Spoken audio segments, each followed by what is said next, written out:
the things that we've done in my personal life, we've done is to make sure that our windows are very, very, double pane, but really good windows, and that we have good insulation and so on and so forth. I can do that, but I know that that's something I'm fortunate to be able to do. How do we, is part of this, I'm not asking you, this is our problem to ask, but are there recommendations you can make that could speak to some of this, or does this then come back to how do you pay for it, and that's policy and that's us? I think we're trying to keep those issues in mind as we work through this, and part of what we're going to do, we also have a firm called Hip Investor on the team who is developing a funding and financing strategy. Oh, awesome. Yeah, figure out exactly how, coming up with a really strategic, implementable plan is great, but if there's no money to pay for these things, then it doesn't really help. So that's going to be a big push towards the end of this process to get those things figured out, and how to do this in an equitable manner and not overly burden disadvantaged communities, which tends to be the case, is definitely on our mind and something that we'll be working with staff and KPAC on. Okay. And then I had one more. This is just really a shout out for carbon negative. Given the timeline, which just given how fast climate seems to be changing, it just seems like, are we still going to be around in 2045? So I really appreciate anything that moves us towards carbon negative and can slow down the movement. That just really, it seems like getting to neutral isn't really enough at this point. And I should have started by just, this is an amazing report. I spent hours reading it. I'm so excited by the work you're doing. The questions I'm asking are because this is so exciting, and keep on keeping on. So, and with that. Councilmember Kick. So a couple of my questions already got answered, so I won't go to those. One of the things I wanted to bring up was the fact that I really appreciate an outreach that you are reaching out and allowing respondents to respond in Spanish. The problem is that there were some beautiful responses in Spanish, and I'm not sure, but I have a feeling that I might have been the only person that was able to read those on council, unless council members took them and threw them into Google Translate. I could. Okay, good. Vice Mayor could read them also. I'm just wondering if that's something we can, staff, if we can look at making sure that even if it's a basic Google Translate, we're throwing that in just so all council members have the opportunity to hear every comment in English, because there were some really great ones that I'm not sure everyone was able to read. Yes, we can certainly do that. We have also a member of our advisory committee who is a Spanish teacher. So she has offered to start helping us translate more materials in Spanish and be a translator at meetings. So we can definitely translate more of these comments in English for the rest of the council members. Fantastic, thank you.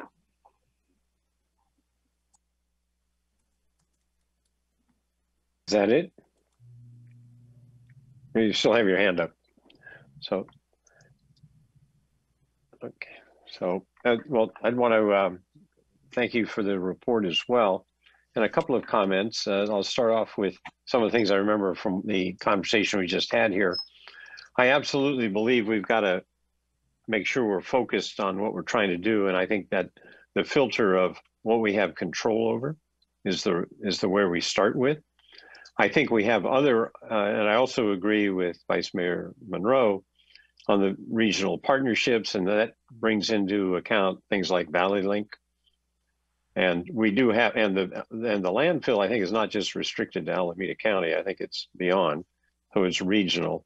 So we do have the venues to have those kind of conversations. But I think for this report, it's what we have control over. It's what I believe. And so the couple of questions, though. with respect, and this is going to be focused on the vehicle miles traveled, have you thought about any kind of permanent shifts in the way people commute as a result of the pandemic? I didn't see that necessarily incorporated in the projections, but are you planning on doing that in the future? Yeah, so we haven't tried to quantify anything around what's happened with COVID. I think where that's mostly coming in is just kind of how we're thinking about these different opportunities. It's going to be really, really interesting to see how transit patterns fully shift. So we did initially see this kind of huge 50, 60, 70% decrease in VMT. And that was based on some really interesting Google data. And that's kind of rebounded back, but still hasn't fully recovered. So there's just a lot of unknowns. So I think as far as a quantified approach, we probably won't be there. Again, this is really just for defensibility and kind of sticking with the process that's been in place so that this can be used as a sequence streamlining device. And there's kind of some requirements that we need to stay within for that. But if I could just suggest, because this is a long range projection, and we're trying to figure out as we go through this whether or not the actions we're taking are actually mattering, by how much. And I think there's this other factor that you need to be cognizant of and have at least some kind of swag, because you could see a decrease and you could say, well, it's because of what we're doing, but in fact it wasn't. It was because of something else. So I'm just suggesting that I agree it's too early to tell, but have it explicitly in your thought process and do make an effort to have some quantification of it, is what I'm suggesting. The other thing is on the hydrogen, and you use the term, well, the race isn't over yet. I might suggest, along with Councilmember Carling, that the race hasn't started, and that hydrogen is really got a possibility, especially in the truck area, and that's the trucks that do most of the pollution, I think.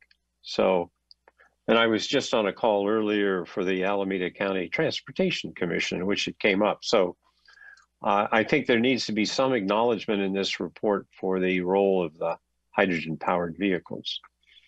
And then the third thing I would want to comment on, you mentioned that you didn't think about the wildfire threat as, actually roaring through Livermore. I think that might be not quite the way to think about it, because I can ask the city manager wants to weigh in, but basically we had to start thinking about the evacuation plans.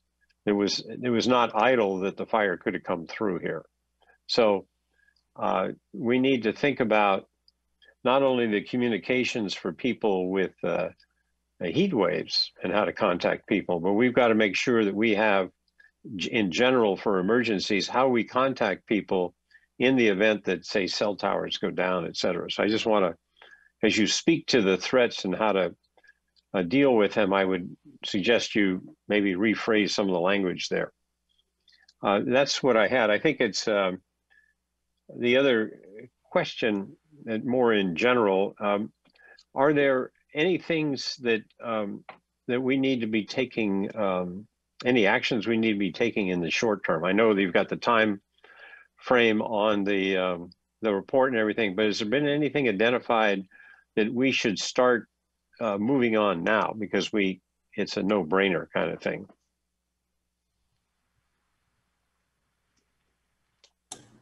Yeah, thanks for all of those comments. Appreciated. In the short term, I think this building electrification thing is probably the closest that I've seen to just an all-around win. And a few of the cities that we're working with have started working on ordinances for that while we're developing the cap. It's, it kind of seems like a big deal, and it is a big shift, but it really, the economics work really well. It works really well over the long term when we start thinking about changes to infrastructure and kind of how the cost of natural gas is expected to increase over time.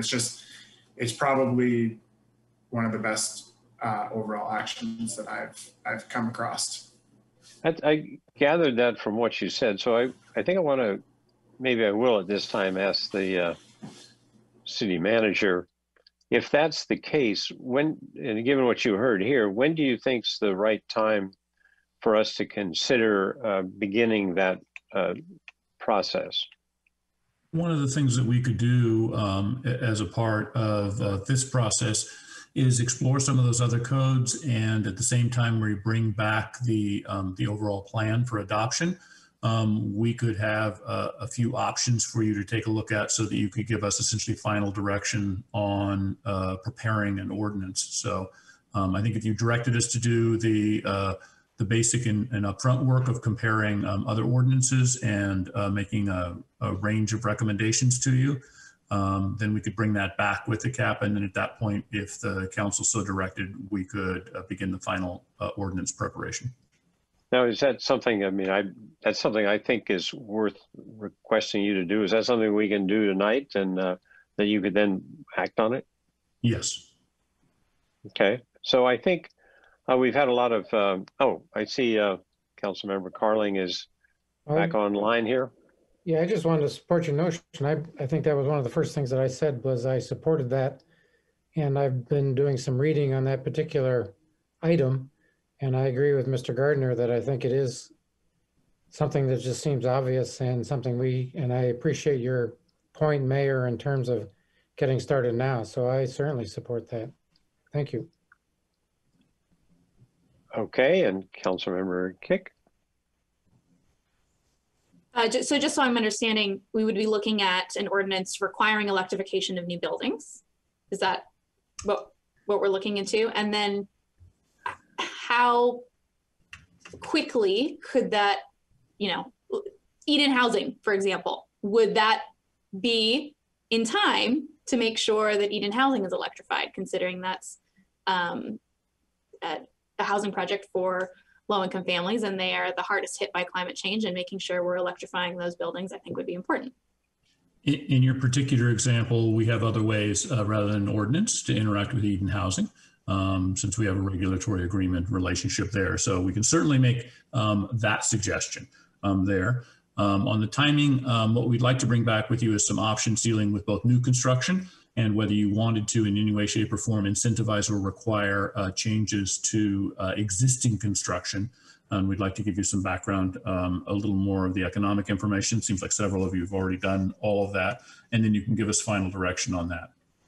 Okay. What I meant to start here was just answering those kinds of questions.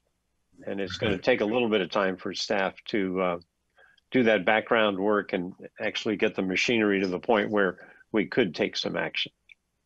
So that's the sense of get us set up here. And perhaps when do you envision coming back with that kind of information? I forgot the schedule on the report.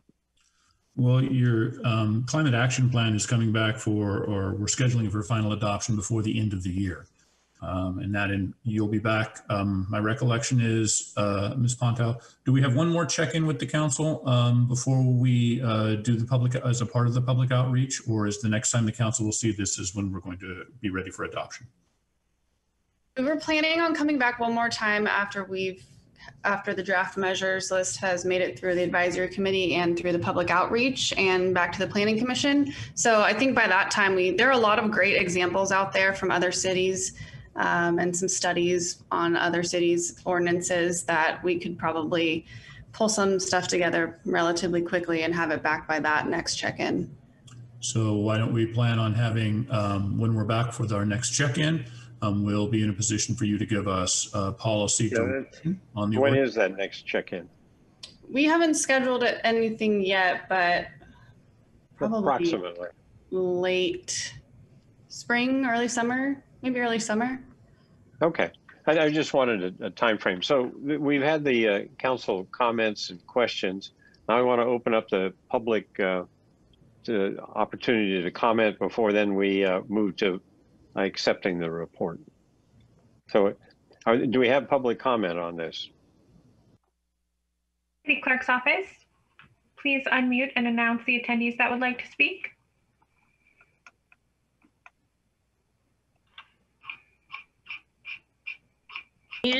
The speaker is Jean.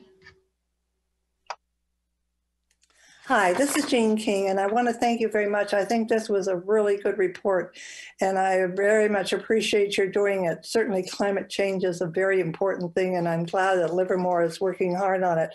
I hope that there is some way that you can publicize the open house and the meetings and what's going on, and get the surveys out and get the input from the community, because it is important, but it is so hard these days with the pandemic. And I just have a couple of things that I want to touch on in a very disorganized way. I thought it was great when the city, during this emergency of the pandemic, you offered help, financial help to businesses that were definitely affected by this, and you put some money into it. Now, I know Livermore doesn't have an unlimited amount of money, but it would be really nice if the city could somehow incentivize people who maybe couldn't afford it by loans or by financing. And I see that there were two people who spoke in the public forum before the start of the building, if the city could have a program with something like that. And I certainly appreciate your wanting to get started with what you as a city can do to help by making new ordinances or helping people to do certain things. I think solar is really important. I'm absolutely fascinated by the fact that Google is identifying where solar panels can be put on rooftops or parking lots or whatever it is. And so I hope that there's some way that I can investigate what that is and find that, because that looks really interesting. I personally think the way to go with solar is distributed and putting it on rooftops and things, and not taking up other land for it. I think we need our agricultural land for our open space around here, and maybe for a sequester, that it will become very important for that reason. I have a pet peeve lately. Okay, this is a very disjointed comment. Because I don't go out to eat at restaurants anymore, I've been doing a whole lot of takeout food and stuff. And it was great several years ago when we said, okay, all the containers, we couldn't be styrofoam, they all had to be recyclable. Well, now they're all plastic, and though this plastic maybe have the triangles on the bottom, I don't think it's really becoming recyclable anymore. And I hope that some of the restaurants have the paper ones, which seem to work just great. And they can go in my green can. And so I don't feel as though I'm adding to that wonderful dump out there in Vasco Road. So maybe that's one thing. Maybe you could just do a reset on what kind of takeout containers are there, so that we can keep doing that and support our local restaurants.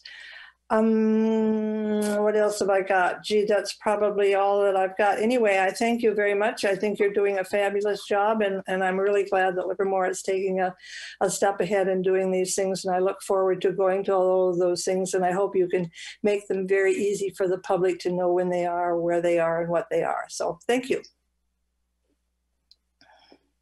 Thank you. Do we have any other public comment? No, Honorable Mayor, we don't. Okay, with that. Can I make a, wait. Oh, Let me finish closing public comment. And with that, I want to bring it back to the council, and we can have further discussion, but then I'd like to move to accepting the report. So now I see Councilmember Carling has his hand raised. I just wanted to comment on Ms. King's pet peeve, and that is this is an ongoing issue with Stop Waste, which is, as you may know, an organization and supported by the cities in the county, and it is a horrible problem, just as you mentioned. And believe me, there's an organization out there of which I'm part, since I represent the city, at Stop Waste. Something that we are working actively on as a body and at Stop Waste to try and solve. You're right, it's a horrible problem. Thank you for bringing it to our attention again. So the question is, is that some action that you want to, through your stop waste interactions, you bringing back some thought for us here in Livermore? I think we will at some point, but at this point, I think right now, well, not at this time, but it's something that we'll bring back at a later point. Yes.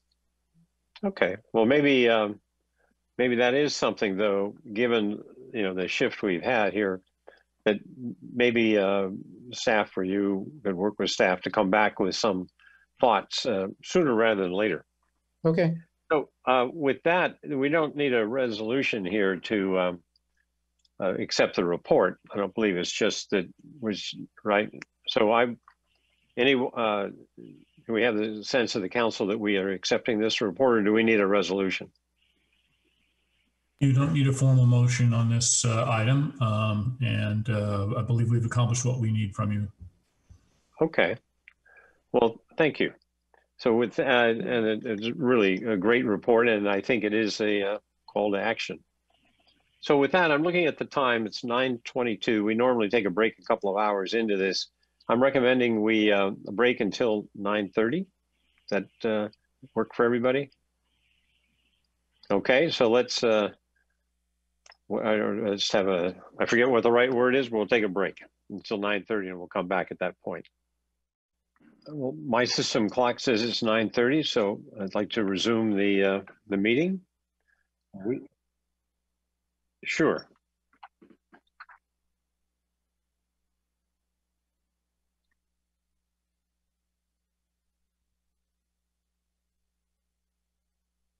Okay, welcome back, everyone. We're going to resume the meeting, starting with item 6.3, regarding helping the businesses and the community with financial assistance due to COVID. So could we have the staff report on that? Yes, Honorable Mayor, Mark Roberts, your city manager, and I'd like to introduce Adam Vandewater, our Director of Innovation and Economic Development, who will give us the report this evening. Evening, Mayor, council members. Adam Vandewater, your Office of Innovation and Economic Development Director. You may recall on August 24th of last year, council committed up to $2 million in city general funds to provide financial relief to Livermore small businesses experiencing economic loss as a result of the COVID-19 global pandemic. Following week, my staff from OIED created the Citywide Small Business Assistance Grant Program, and the application portal went live on August 31st, 2020. Since that date, the city has paid or approved payment for $463,008 in small business grant funds to pay half the cost of 67 Livermore small businesses' purchase of personal protective equipment, contactless payment systems, infrastructure for outdoor dining, new kitchens, online class equipment, or otherwise pivot their business to safely provide goods and services to their customers during the pandemic. Staff is currently finalizing an additional 5 applications totaling approximately $25,000, bringing this total to the grant program to nearly $500,000. This in turn has doubled the impact of city funds and allowed many of our restaurants, retailers, gyms, industrial shops, medical professional and personal services businesses to continue serving their customers and generate much needed income to remain viable during the pandemic. In our last meeting on December 14th, Council adopted Resolution 139, committing up to $1 million of this $2 million authorization to match funds to the Alameda County CARES Act grant program administered by the East Bay Economic Development Alliance. 304 Livermore small businesses applied, and thanks to the Council's action, I just learned this afternoon that 264 were deemed eligible and received $5,000 in flexible funds from the county the week of Christmas. Another 2 could receive final approval this week. Livermore represents only 5% of the county by population and had only 4% of the total applications for these funds. Council's authority secured 14% of the remaining county funding in Livermore and doubled the impact of the city's match to inject over $1.3 million into the local economy. These 2 programs taken together generated nearly $1.8 million in local government spending on Livermore small businesses, while only committing $1.2 million in city funds, or 61% of the original $2 million council authorization. leaving a balance of almost $774,774, 492.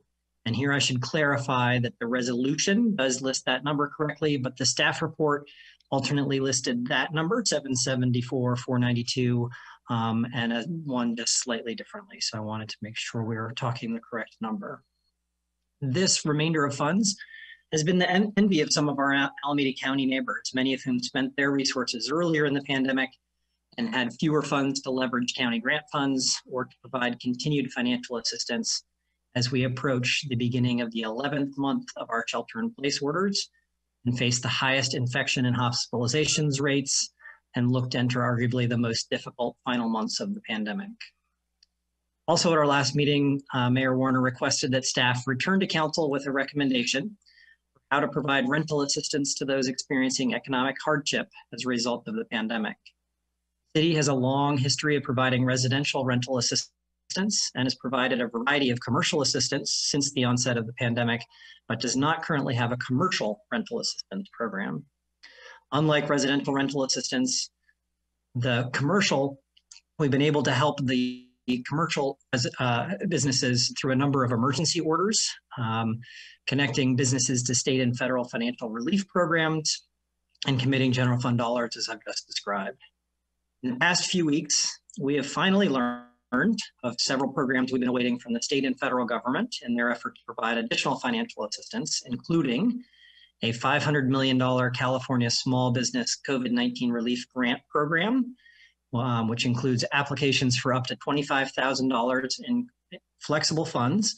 That application portal is now open, has been pushed out on the city's social media and its website, and will remain open until January 13th, later this week.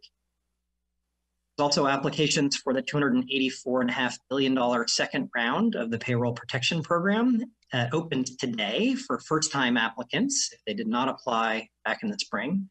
And will open on Wednesday for those businesses who applied last year. The application portal will remain open until March 31st of this year and will cover between 2.5 and 3.5 times average monthly payroll costs, up to a total of $2 million.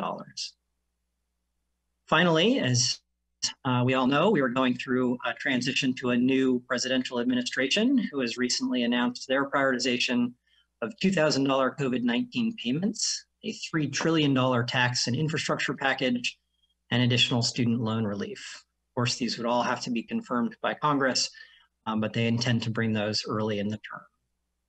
However, more is needed to help Livermore small businesses weather the final months of this global pandemic. If council wishes to provide additional assistance to households, small businesses, and landlords experiencing financial hardship as a result of COVID-19, staff recommends the council adopt the resolution in your packet authorizing the expenditure of up to $774,492 in remaining citywide small business assistance grant program funds in 4 categories as follows. First, to reserve $100,000 for additional small business assistance grant program funds. We have, as I mentioned, 5 applications pending for final approval, totaling about $25,000, and are aware of other businesses who intend to either apply for the first time or to add additional receipts to their existing grant application. I think in total, given that most businesses have availed themselves of this program to date, that $100,000 ought to cover these 2 needs. Secondly, the Housing and Human Services Grants Program, which has continued to fund short and medium-term tenant-based rental assistance programs from 1 month to 2 years, targets our unhoused population and survivors of domestic violence. Our Housing and Human Services Program is recommending the city use existing residential rental assistance programs and augment them by up to $115,000 with a few modifications. As follows: to modify the income targeting to households with current incomes up to low income, 80% of AMI, to target assistance to ensure that that it leverages other resources and state laws so that households will be able to forego eviction or make a significant impact, and to allocate approximately 15% for administration of the program. This would be in the form of a grant with a limit of up to $2,500 per household, assisting an estimated 40 households. And that again totals 115,000 of the remaining 774,492. The two new programs that we are proposing for council's consideration this evening. First is a local e-gift certificate program to support our local retailers, restaurateurs, and personal and professional service providers, and stimulate local spending through the first 2 quarters of 2021 by allocating $150,000 toward buying e-gift certificates, covering administrative, subscription, and e-delivery costs, so it remains no cost to the participating business, paying staff to help small businesses adjust their point of sale systems and participate seamlessly, and to market and promote the program throughout the Tri-Valley.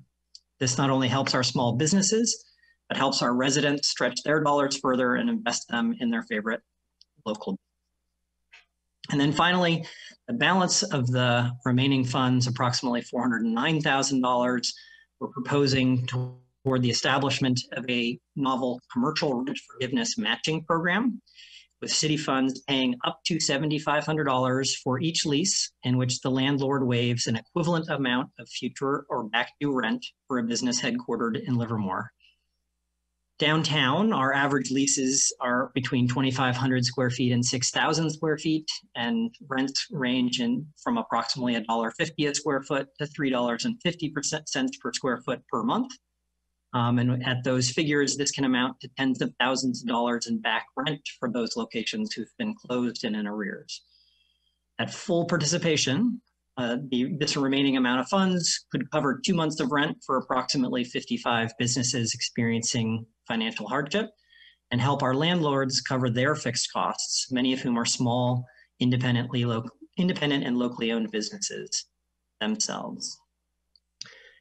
So in conclusion, staff believes these 4 allocations, $100,000 for the existing program, $115,000 for rental assistance, $150,000 for marketing, promotion, and a e-gift certificate program, and the balance, about almost $10,000 for a commercial rent forgiveness matching program, represent a reasonable estimate of demand by each category, as well as the city's ability to continue providing and leveraging its financial resources. We await the widespread availability of the COVID-19 vaccine in the coming months. These programs leverage the $2 million authorized by council back in August in an exponential fashion to provide small business assistance at one of the most financially challenging periods of the pandemic. They keep substantial funds in the community. And here I should note that the American Independent Business Alliance has shown that 48% of each purchase at local independent businesses remains circulating in the community. They help our most vulnerable remain housed, and our residents stretch their dollars further to help keep supporting our small businesses and the employees that they employ. So with that, I thank you for your time this evening, and I'm happy to take any questions you might have about the resolution in your packet before you. Okay, I see we've got some questions, and then before we get into too much discussion, I want to open up for public comment, and then we'll come back for the discussion. So I think I saw Councilmember Carling's hand go up first. Oh, thanks. I think I appreciate, Adam, all the work you've done on this. Quite impressed with the variety of funding that you're looking at getting out to the community. The one that I guess I'm most curious about is the one for the e-gift at $150,000. I mean, is this? I have no way to gauge whether $150,000 is going to be spent quickly or not. Can you help me? Do you have a notion as to how did you get to 150,000, and do you think it'll be spent within the first 2 quarters? The reason I'm asking is, it seems to me that things like rent are far more worrisome to our small businesses today than,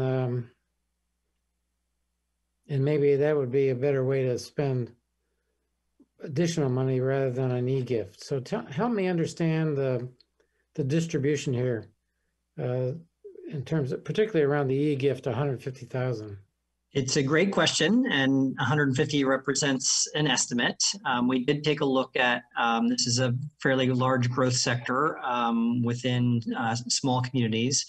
There are a number of providers that provide these e-gift certificates across the country and have done so in communities from as small as some of our neighbors.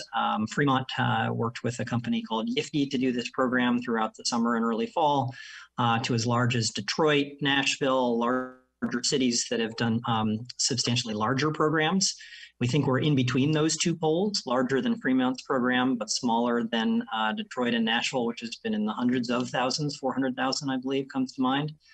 And that 150 includes not only the purchase and distribution of those gift certificates, but some of the staff time to work with the businesses to register their point of sales, to receive those gift certificates, to market and promote the program throughout the Tri-Valley, to make people aware that not only should they shop local, but they have a financial incentive to do so. But we are going into the first 2 quarters of the year, which tends to be fairly lower retail sales. As been heard in public comments, there's still a fair amount of restaurant takeout and to-go, which would be eligible.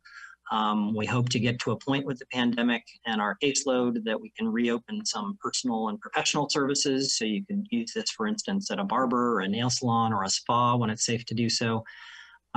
So it is an open question. I'd invite the council's feedback if they think this number is too high or too low, but that's the genesis of the number. Well, I'm not sure whether I think it's too high or too low yet, I guess. But I would like, you know, whatever we agree on in terms of the amount, particularly for that element this evening, I think it would behoove you to come back to us, you know, in a reasonably short period of time, not at the end of 2 quarters, to find out, to learn how quickly it's being utilized. Because again, I'm just guessing, but I think that the biggest problem is for restaurants, small businesses to pay rent. And yes, anyway, we fully agree with that assessment. And that's why the largest single category here is the commercial rent abatement matching program.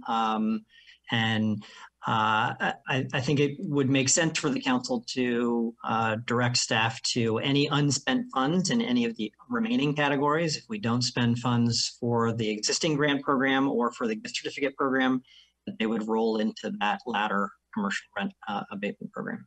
Sure, I agree with that. I just wondered how often can we get updates so that we can make those kind of decisions, I guess is what I'm getting at.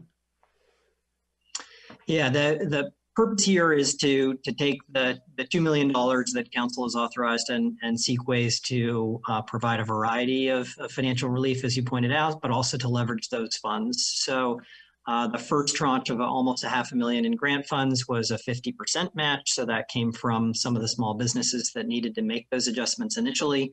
But many of the businesses didn't have the funds in hand to make those investments. So we put out about a quarter of the initial.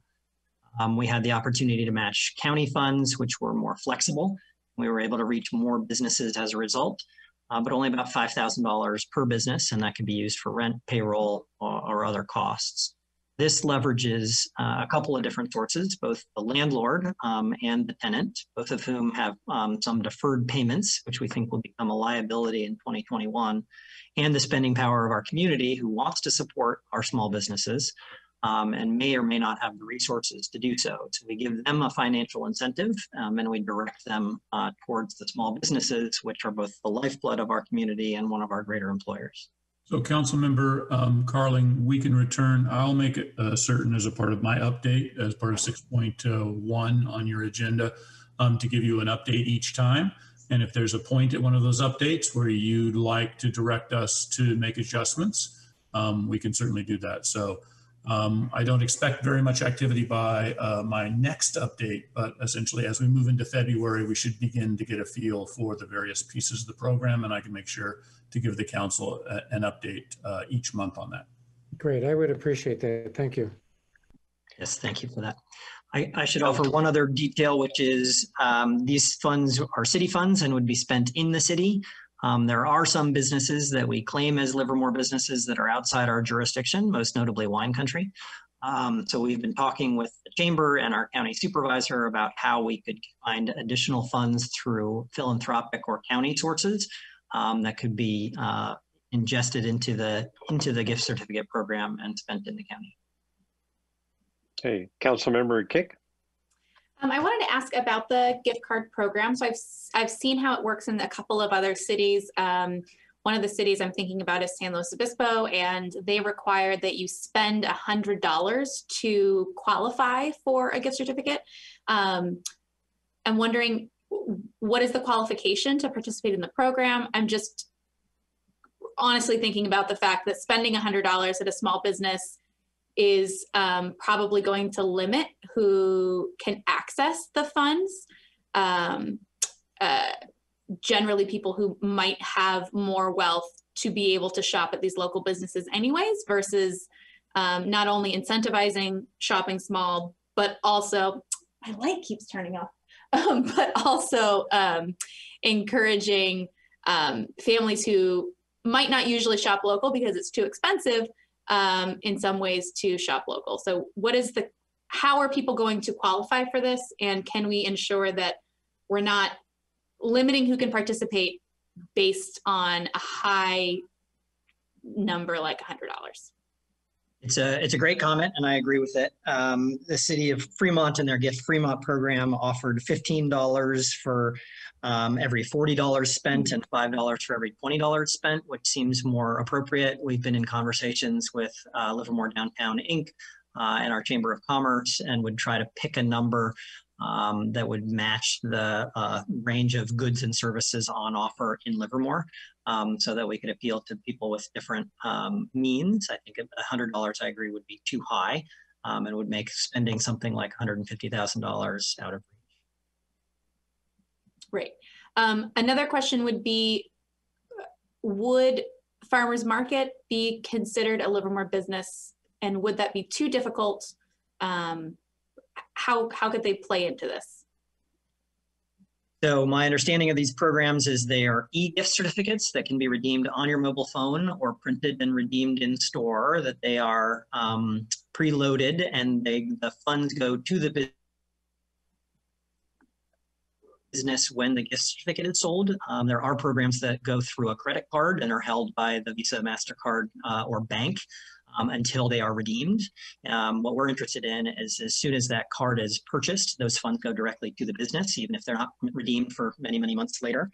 And it would be up to the businesses to sign up for that. So we want to make that as seamless and frictionless as possible, so that there's no cost to them, that they have assistance if they need to, as I mentioned, change their point of sale, or if they want to customize the gift card with their logo. But if there was a vendor at the farmer's market who took mobile payment and wanted to participate, we could accommodate that. Awesome, thank you.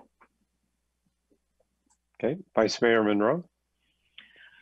So first of all, I just want to appreciate, as has been said, the range and creativity of and thoughtfulness of this program. I noticed that in the city manager's report, the vaccines are for tier 1, I think all the way through tier 1, are going to be January and February. I'm not actually anticipating being in a category to get vaccinated until late spring. And you've said that the rent support would run for a couple of months with some of the rents. I'm wondering what happens after that. In other words, we can see the end in sight. Are we going to fall short? We know that this is one of the most financially challenging times in the pandemic. We keep hearing statements of there is a light at the end of the tunnel. You can see it in the distance, and it depends on how quickly we are able to roll out vaccination and get to a herd immunity of 70–85% of the population. You know, Dr. Fauci, our infectious disease expert at the federal level, anticipates that our movie theaters, our concert venues, our places of assembly could be reopened in the fall. And they're going to be one of the last businesses to reopen, given the dynamics of crowding there. We're hopeful that we'll be able to reopen more sectors of the economy as our numbers come down and as vaccinations go up, and that you'll be able to spend these gift certificates in a variety of ways. Of course, today you could spend it on takeout and delivery. You could do it at curbside pickup if you're uncomfortable going inside retail. And there are some personal services that are open. But we're hopeful that by doing this over the first 2 quarters of 2021, we're providing the bridge. We in our office talk often about providing a bridge to the other side. Of course, the chasm of the bridge span keeps getting wider. And so we keep injecting more funds. So we don't know how big of a bridge we are building, and we keep adding a steel girder, a steel girder, a steel girder, and hope we get to the other side. But we think that other side is largely over the course of the summer. So, Vice Mayor, one of the other items that we are doing is continuing to monitor both state and federal legislation. There is now activity at the federal level that is greatly expanded, and the state government also has a number of programs. And what I can do is, as I'm bringing back the updates on this program, overlay that with both the state programs, which seem to be in final draft, and the federal programs, which seem to be in some of their initial phases. Because ultimately we want to layer and have the federal and state governments do the parts that are most appropriate for them. And they have had programs that could, in some cases, be used for things like rent or employees or other things. And so we'll bring that back as a part of our updates to make sure if we do need to make any adjustments, that we can do them as we have been doing every month or two, taking stock of where we are, seeing where we have yet to go, and making adjustments. Great. I appreciate that. I also really appreciate the idea that each of the different levels of government has an appropriate way to weigh in. And when they're working together, maybe we can pick your metaphor, bridge, tunnel, whatever, chasm, make it through this period of time. But yeah, having some information about how those work together would be great. Thank you. Okay, with that, I'd like to open up the public comment on this item. City Clerk's office, please announce and unmute the attendees requesting to speak. The first speaker is Dimitri Kaplanis. The second speaker will be MJ Moreno, and the third speaker will be Jackie Cotta.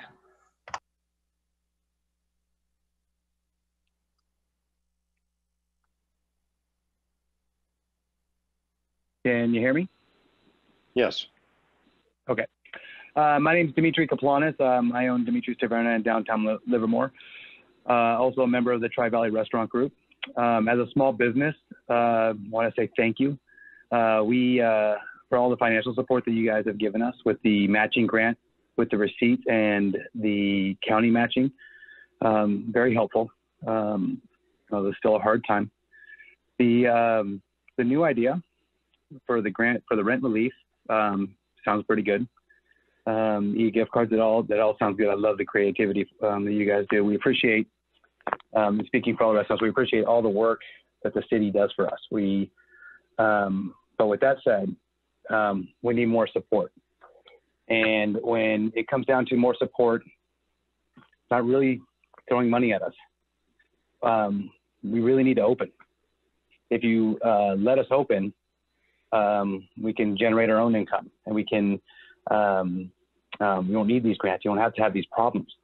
And I know we are in a pandemic, and I know that, things are tough to do right now, especially with the state, but with the restaurants being arbitrarily closed while other industries remain open, often indoor and in more confined and less sanitary spaces, the inconsistency and the illogical decisions is only costing jobs and destroying businesses and not preventing COVID cases. Number two on that is, while restaurants were open this past summer and fall with the patio dining and even indoor dining at 25%, COVID-19 cases in the Bay Area declined. Thirdly, we are part of the solution. By allowing people to dine at our restaurants in a clean, distant, outdoor, healthy environment, people are likely to be more agreeable to avoiding private indoor gatherings, especially in the wintertime.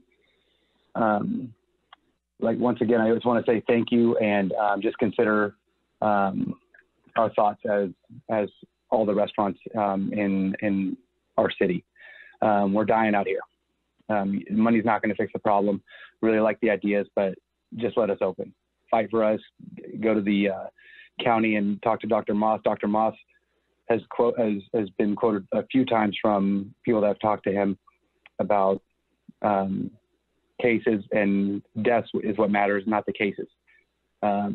We need you guys to step up and fight for us. Thank you.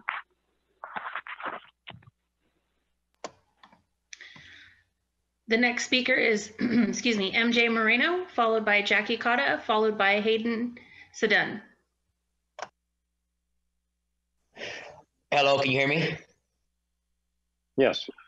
Good evening. My name is MJ Moreno. My wife and I were the owners of Miel de Agave Azul there. Also a member of Tri Valley Restaurant Group. Let me begin by acknowledging the immense support the city of Livermore has given us. Unfortunately, most businesses are still struggling, such as mine. As of Sunday, I am forced to close my doors until the outdoor dining is allowed. Although the economic relief that city is not enough to keep our business afloat.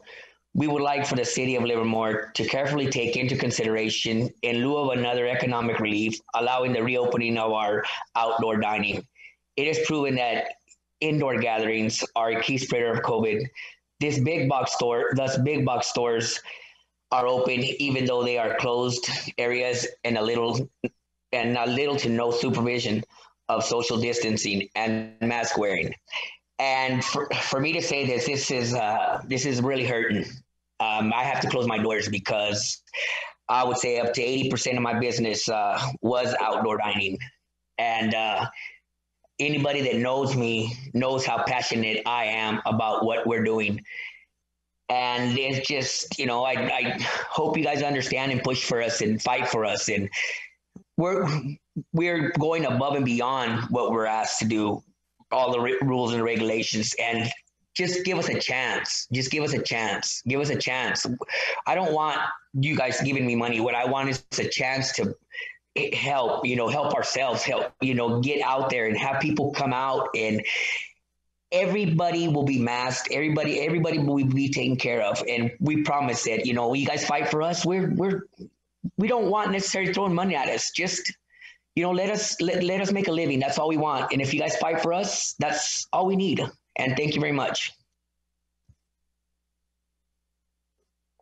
The next speaker is Jackie Cotta, followed by Hayden Sedun and Tom Souls.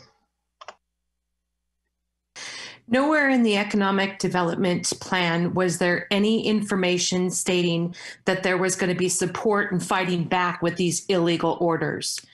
Shutdowns are illegal. There's no lawful authority for any governor, mayor, or health officer to order businesses to close due to COVID. There's no evidence of any emergency. Therefore, any emergency orders are null and void and unlawful and may be successfully challenged in a court and already have been.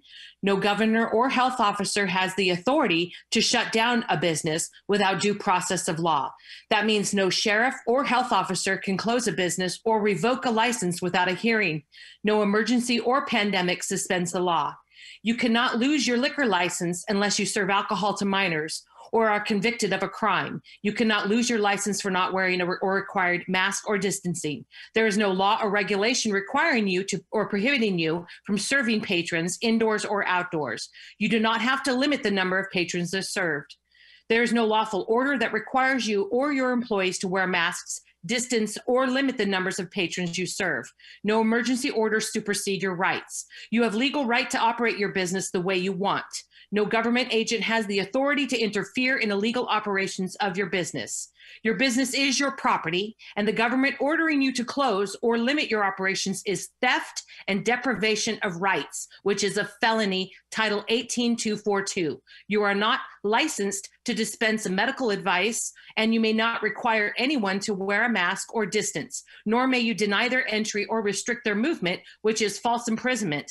The only crime related to masks or distancing you are at risk of is violating. You people need to open up. And you as a city council need to put this in your plan to fight back for the businesses. Not only do they have rent to pay, but they have employees to employ. The only way that we need to get back to normal is to support our businesses by supporting them to open up. Stop being tyrannical communists and help them open up. That is the only plan we want to hear. It has almost been a year that this tyrannical governor has been imposing his mandates on us.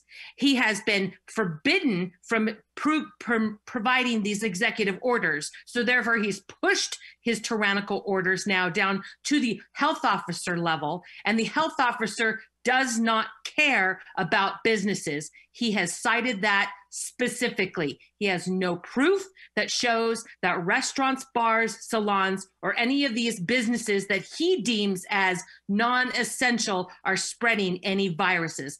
Furthermore, we have never shut down our economy for a flu.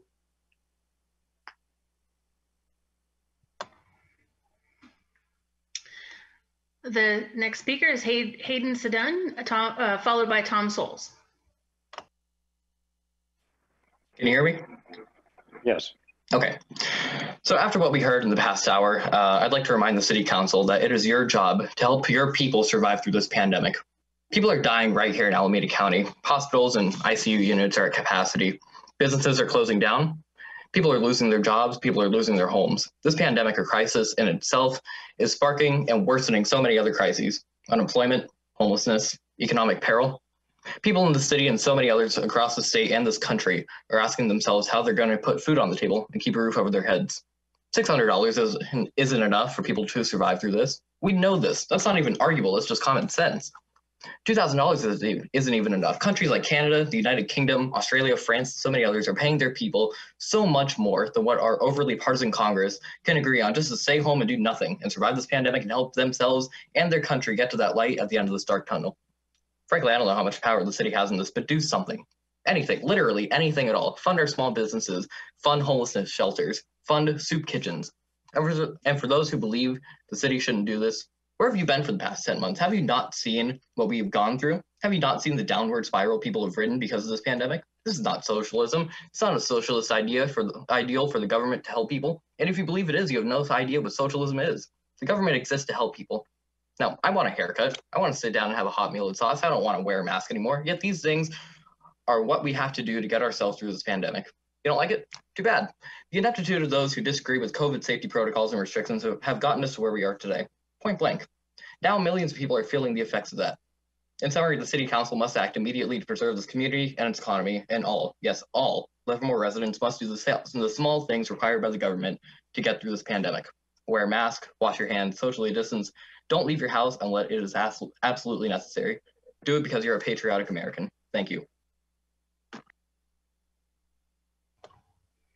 And the last speaker is Tom Souls.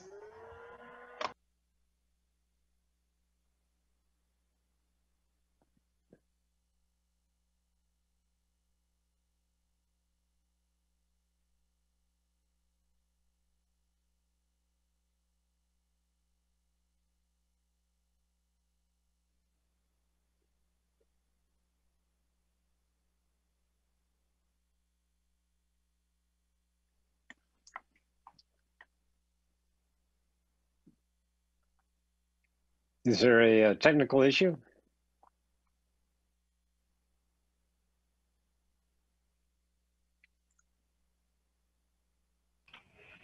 Oh, is that better? Yes. Oh, I'm sorry.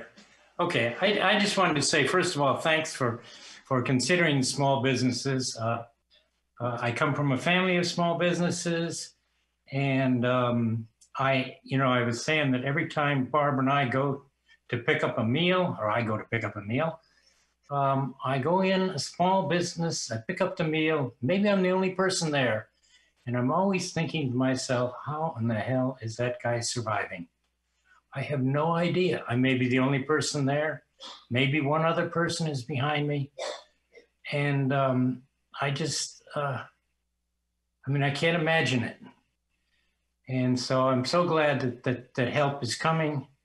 And I do have sympathy for those who say, just let us open up. I have relatives in Arizona and Florida.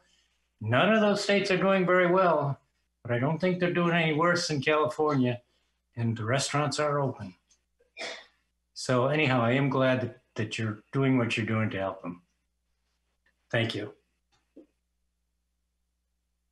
Okay, thank you. That was the last speaker. Yes, sir. Okay, I'll close the public comment and bring it back to the council for deliberation.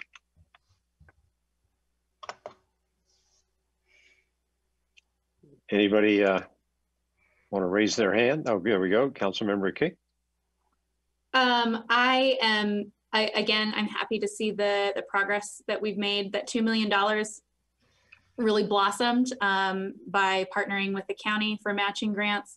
I think it's important that we're not only just looking at helping small businesses by throwing money at them, as was said earlier, but also by encouraging our residents to shop locally.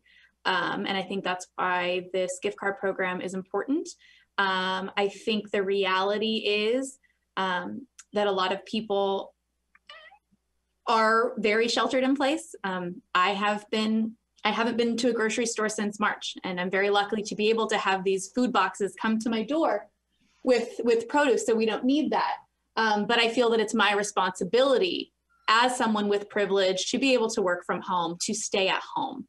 And so when I do shop, a lot of it isn't as local as I would like it to be, because I'm not walking around downtown anymore. And so these gift card incentives might encourage people who have come into a routine, since we've been in this for 10, 11 months now, to change up their routine a little bit and remind them that, you haven't been to the cookie shop in a while because you're not driving around as often, but maybe you should go out of your way this week to show up there. I think it's important to recognize that people's routines are very different now.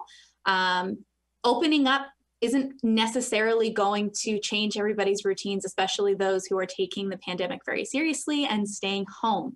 But an incentive like these gift cards might encourage people to change up their routines, to support our local businesses. And I would like to remind everybody of how important local sales tax is. And that when you are shopping at Amazon, your point of sale is not necessarily Livermore, and we are not getting any of those taxes. And those tax dollars are not going into our general fund, and they are not allowing us to do programs like this. So the more that you shop local and support those local businesses, the more money the city will get to be able to do these kinds of programs in the future. So I am fully supportive of the resolution. And I'll let other council members speak. Vice Mayor Monroe. I would echo that, what Councilmember Kick just said. I'm thinking about, I'm just feeling the pain in the small businesses and the restaurants and how hard this is. And boy, I also recognize that this has been a long slog of not understanding precisely, it's complicated. So how the rates, how it is that we need to behave and we cannot open up, it's hard. We can't, both for legal reasons and for health reasons. I wish we could. The best we can do is what we're trying to do here. And the best we can do is to advocate at the state level and at the federal level to continue the help until we do build the bridge, get through the tunnel. And so I'm in support of moving forward on this. So did I get a motion? Sure, I'll make a motion.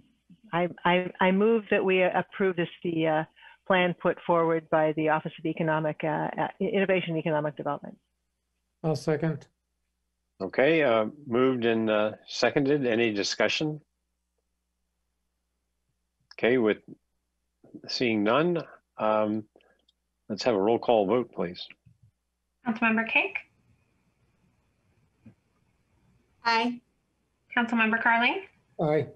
Vice Mayor Warner, Aye. No. Vice Mayor Monroe. One way or the other. You still have your hand up too. And Mayor Warner. Yes.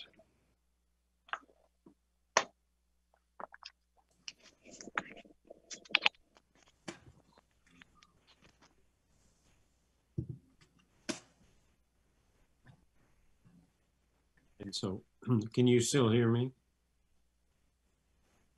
Okay, good. So with that, now we're going to move to item 6.4, which is filling the vacancy because I got elected mayor. So Mayor what I Warner, would, you yes. are significantly quieter. We can still hear you, but. Well, let me try this. I'll see if if the other one is going. Let me see if this works. Is that, did that work? It's better. Let me check and see if it's, I just okay, turned up good. the volume on my computer. Okay. All right. So I don't have to, I can whisper then. Is that what you're saying? So I'd like to go to 6.4, filling the council vacancy. It's not a lengthy staff report, but why don't we start with that? Honorable Mayor, Mark Roberts, your city manager. I'm going to introduce your city clerk, Marie Weber, who will give the staff report on this item. Good evening again, Honorable Mayor and council members. At the November 3rd general municipal election, City Council Member Bob Warner was elected mayor. The term expiration for the council office he vacated is November 2022. At the December 14th, 2020 City Council meeting, the council unanimously voted to fill the vacancy by appointment and directed staff to conduct a recruitment. City staff advertised the vacancy and application process in the independent newspaper and posted it on the city website and Facebook page. The recruitment period opened Wednesday, December 16th, 2020 and closed at 5 p.m. on Friday, January 1st, 2021. Applicants were directed to complete the application form, statement of qualifications, and invited to submit a resume. The city received 21 applications, which were included in the agenda packet. During prior vacancies, City Council has chosen to review the applications received and select the most qualified individuals to participate in the interview process. Tonight, staff recommends City Council review the applications received, select applicants to be interviewed at the Tuesday, January 19th, 2021 special meeting, and provide direction related to the interview process.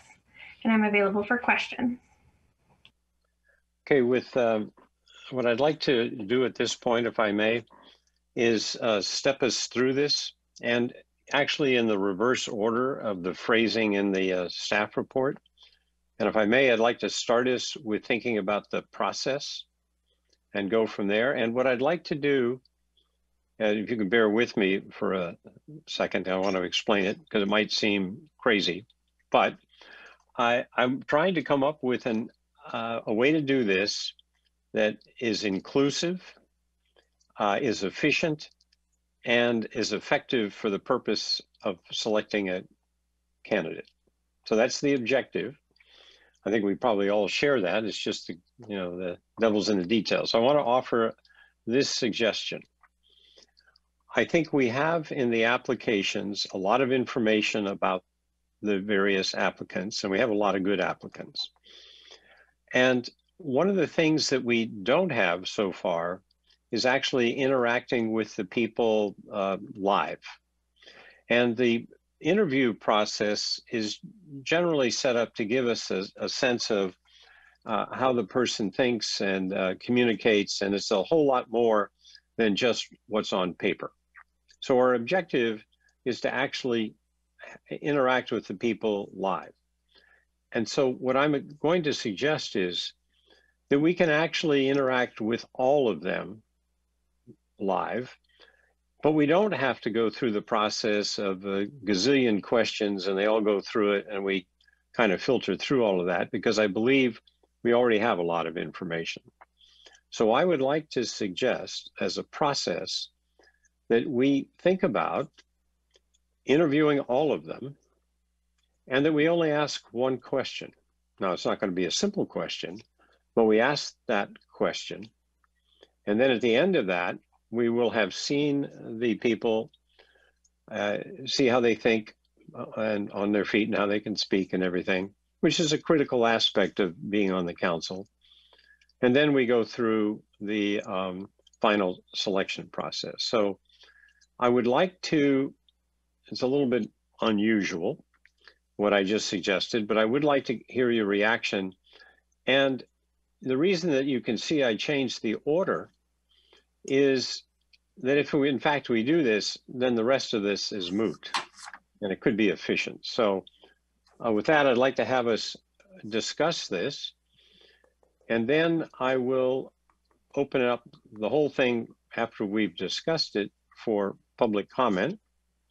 And then after that, we'll come back and actually make the final decision. So this is a chance to have you react to what I said, and then we'll go from there. Do you realize the process? We're not making the decision now. We're just trying to discuss whether my idea, which is a little unusual, whether it makes any sense. So I saw Councilmember Kick, then I saw Councilmember Carling, and then Vice Mayor Monroe put up their hands. So if you'd like to talk in that order. Okay, so I just want to do a little bit of math. So we have 21 applicants. We ask them one question. How long are we going to allow that person to talk about that one question? Well, that is I think it's measured in minutes, not hours. Okay. And so if you were to ask me the question, I try and be succinct. I would get it done quickly, but there are others that may not think that way. I think that's open, but let's just say if it was as much as 5 minutes to answer a question, that's a long time to be talking. But if it were 5 minutes. Have you met Councilmember Monroe? Anyway. Ouch. Anyway, 5 minutes, 21 people, we can hear from everybody and get, with the transitions, everything in a couple hours and get through them all. And we don't have to, deny anybody the opportunity to come before us and speak. Now, mind you, not everybody who applied might want that opportunity. I have another question. So Councilmember Carling and I came up with 8 questions to ask during the interview process. Would we still be the ones deciding that question that we ask? And then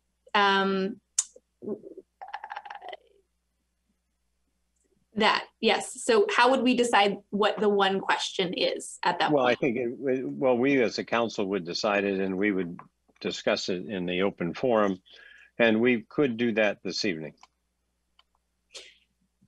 So we would choose one question to ask every person that we would discuss live right now.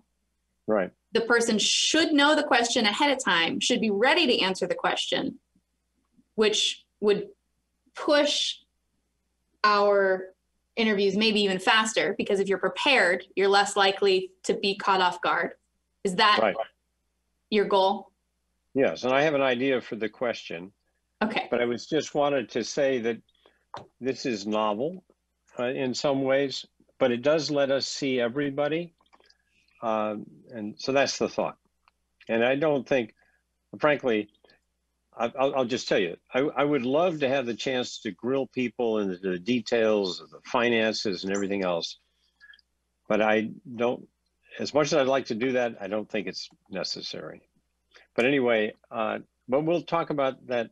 Let's see what some other people's thoughts are offhand, and then we'll come back. We have a chance to roll through this a few times. I will just say that it's very different than the process I was going to suggest. So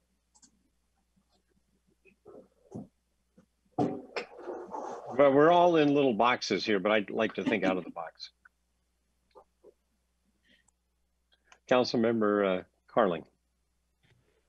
So I agree with interviewing everyone. One of the things that I am reminded of is that when we were setting up the equity and inclusion working group, we had first talked about 18 members. We got 50 applicants, and the mayor and vice mayor decided to include everybody. So I think in the spirit of equity and inclusion, interviewing all 21 is the right thing to do.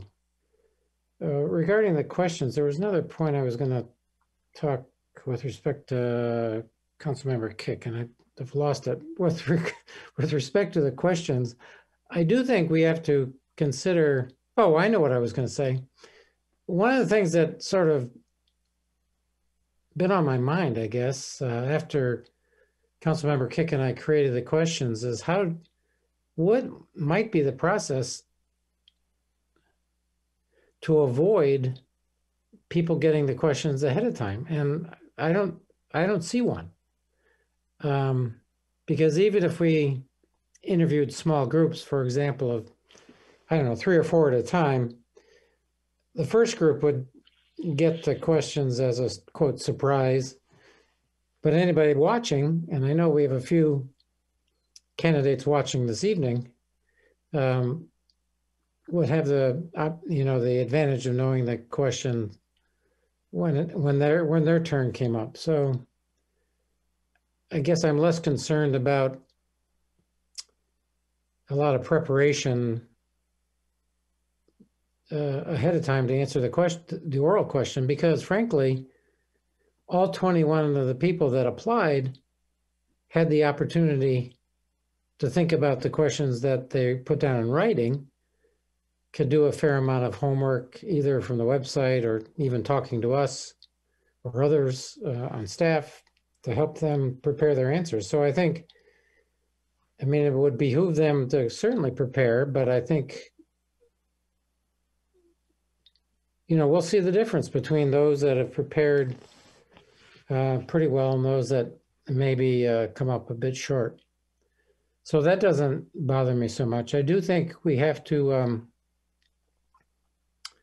think carefully about the question, and I do think we need to figure out the time to Councilmember Kick's point. It would be useful to get it over efficiently, and so I support that idea.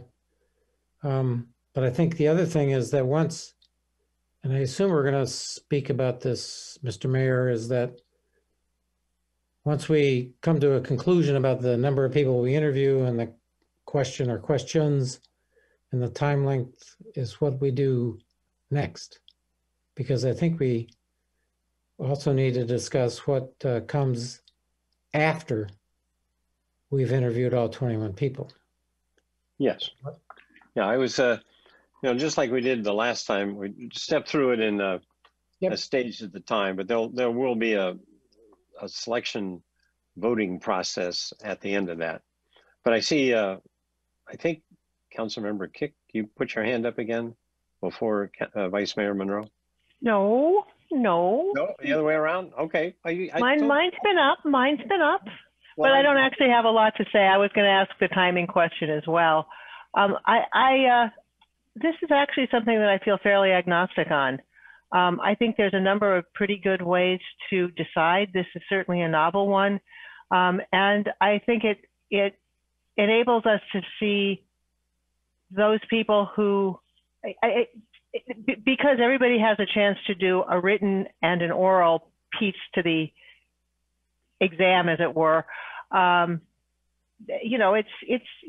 think it's intriguing, and I'm perfectly willing to go along with it.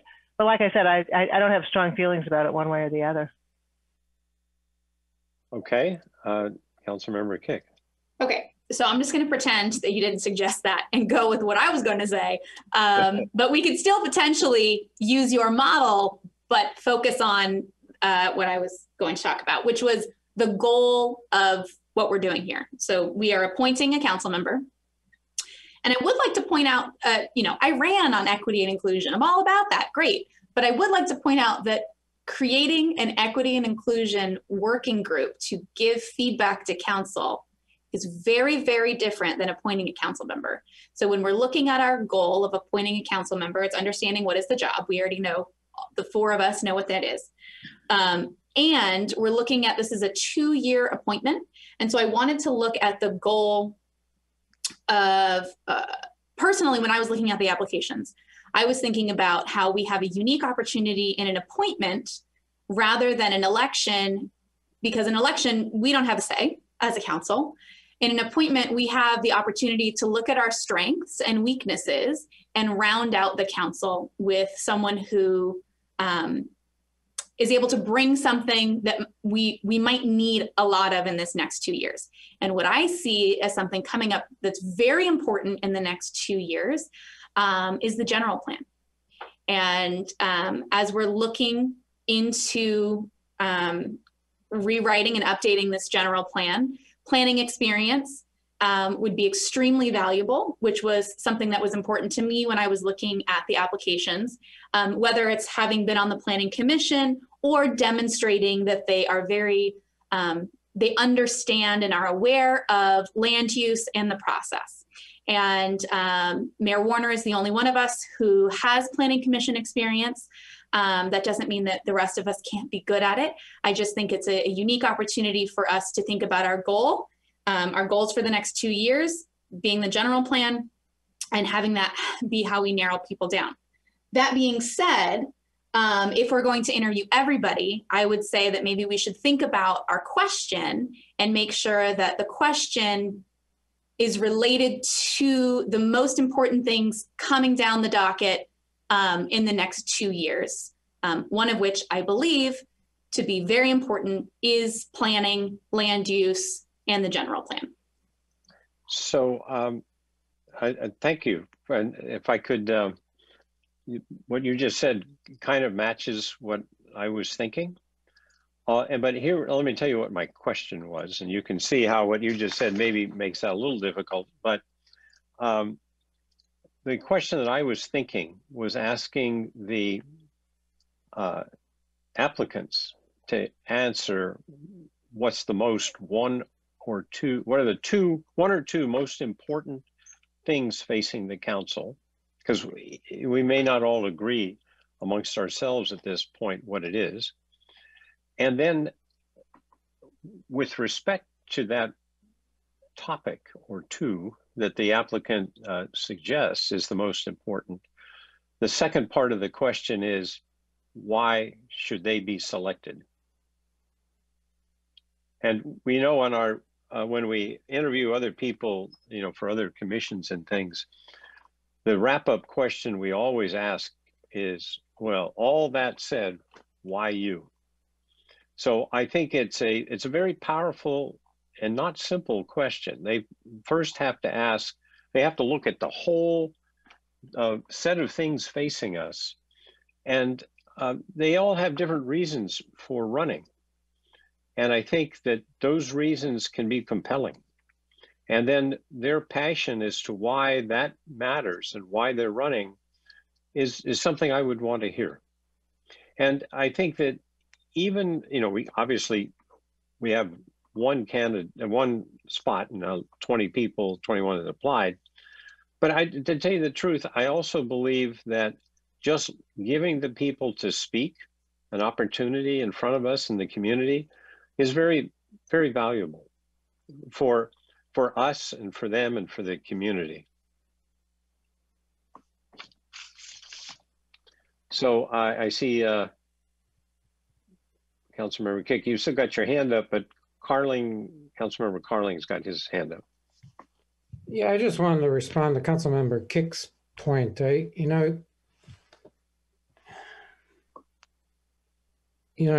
you think is the most, I think the mayor said this, but what you think is the most important thing over the next 2 years may not be what I think or what the mayor thinks or what the vice mayor thinks. So I'm not sure telegraphing to the applicants what you think is the most important thing to accomplish over the next 2 years is the best approach.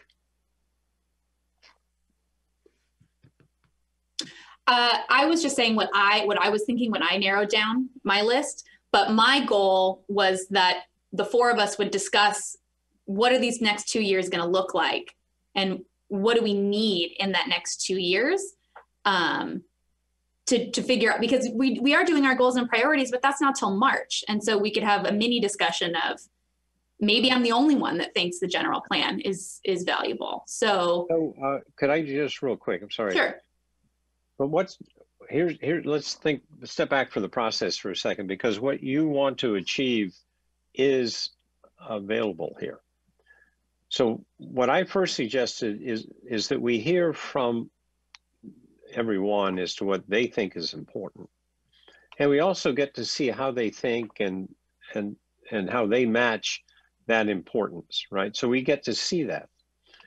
And that's very valuable input, because the next stage after we've listened to everybody is to have precisely the discussion you want to have. Because we're going to then step back and say, all things considered, we have our own opinions, as Councilmember Carling said, of what's important. We've heard the applicants say what's important, and then we collectively decide amongst that, and amongst the applicants, amongst ourselves, we decide. But I think there are possibly a couple of things that are going to matter, and then seeing the range of the applicants' abilities against the range of things that we have to deal with. That's what I would suggest. So I think what you want to accomplish is completely compatible with what I suggested. And when would that conversation necessarily take place? So we interview everybody, they tell us what's important to them, then do we discuss? But obviously that has to be public. Yes. Oh yeah. So let me, if I could. Sure. You know that I went through this process myself, right? So what happens is you go through the application, written application, you go through the interview, and then it comes back to the council after all is said and done, and then we deliberate, just as we normally deliberate on something. We have all of the evidence in front of us, and it's open conversation. And I agree with you that have that a good decision is based on our assumptions as to what we think is most important, but we haven't had that conversation, and we will need to have that conversation.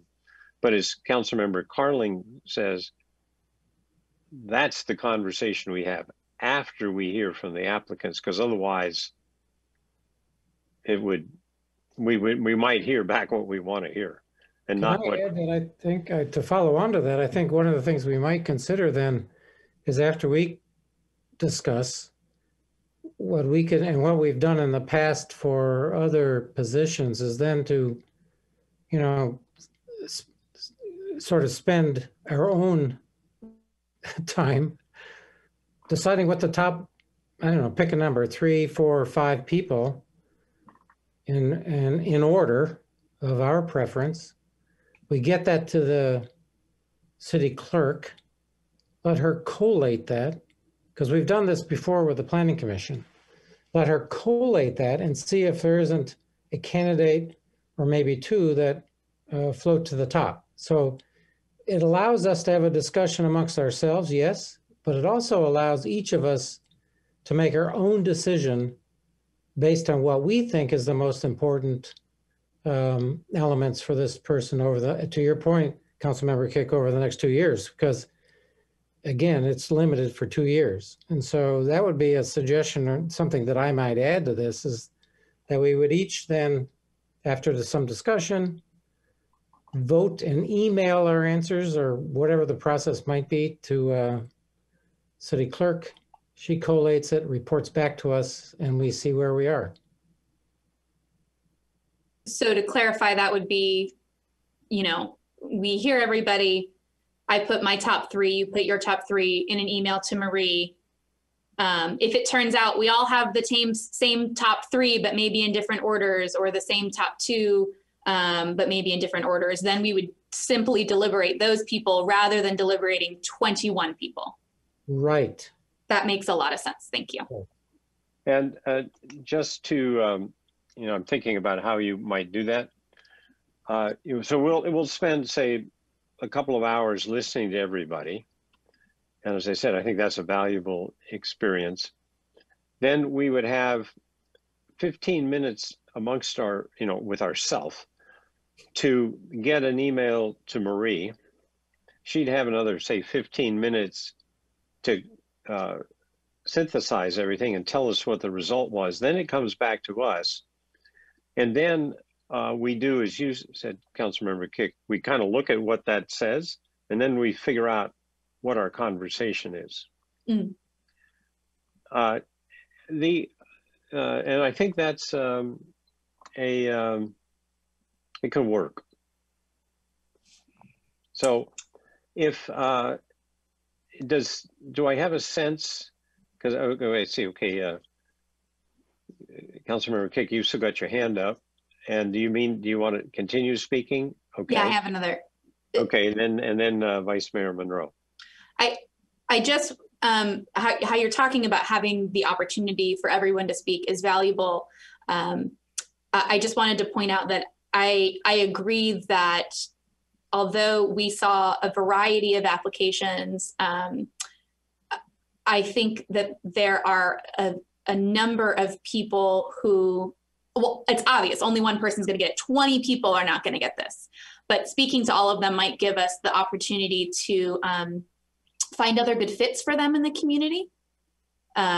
So if they decide what their most important thing is, there's a good chance we might have a commission or a committee that focuses on those things if maybe they're not chosen. And I do see that as being really valuable as we talk about community engagement and civic engagement, and making sure that we don't lose any of these people who are excited to be involved, and we help encourage them to find a place, because 20 of them aren't going to find a place on this screen necessarily, but there might be another Zoom meeting they'd be great for. So I think we should keep that in mind as we are listening to them all. Yes, and when I've been on the interview, the advisory body interview, the standard question I always ask everybody at the end is, if, especially when there are more applicants than there are positions, what are they willing to consider other things? And I think on our application, we basically had that question. I would also point out that I know Councilmember Kick hasn't had the opportunity to interview yet for advisory board, but Councilmember or Vice Mayor Monroe and I the last time we interviewed people, the end of December, we had 3 candidates for 2 positions, but the third candidate that we didn't pick for those 2 positions, we suggested that this individual take a position on a different commission, and they accepted. So to your point, to your exact point, we do look for those opportunities. And in fact, we've had the opportunity to suggest to people that, well, we don't have a space for you today on that one, but we do have a space over here in this other one. Would you be interested in that? And the answer has been yes. That happens. Okay, Vice Mayor Monroe. I'm just going to continue and I'm agnostic. No, I think this sounds like a good working place to go. We've all put work in, looking at the applications, thinking about it, thinking about where we would go. This adds so that work's not going to get lost. Clearly, we'll have that as in the second part of what if the process is goes forward as you proposed. So I think that can work nicely.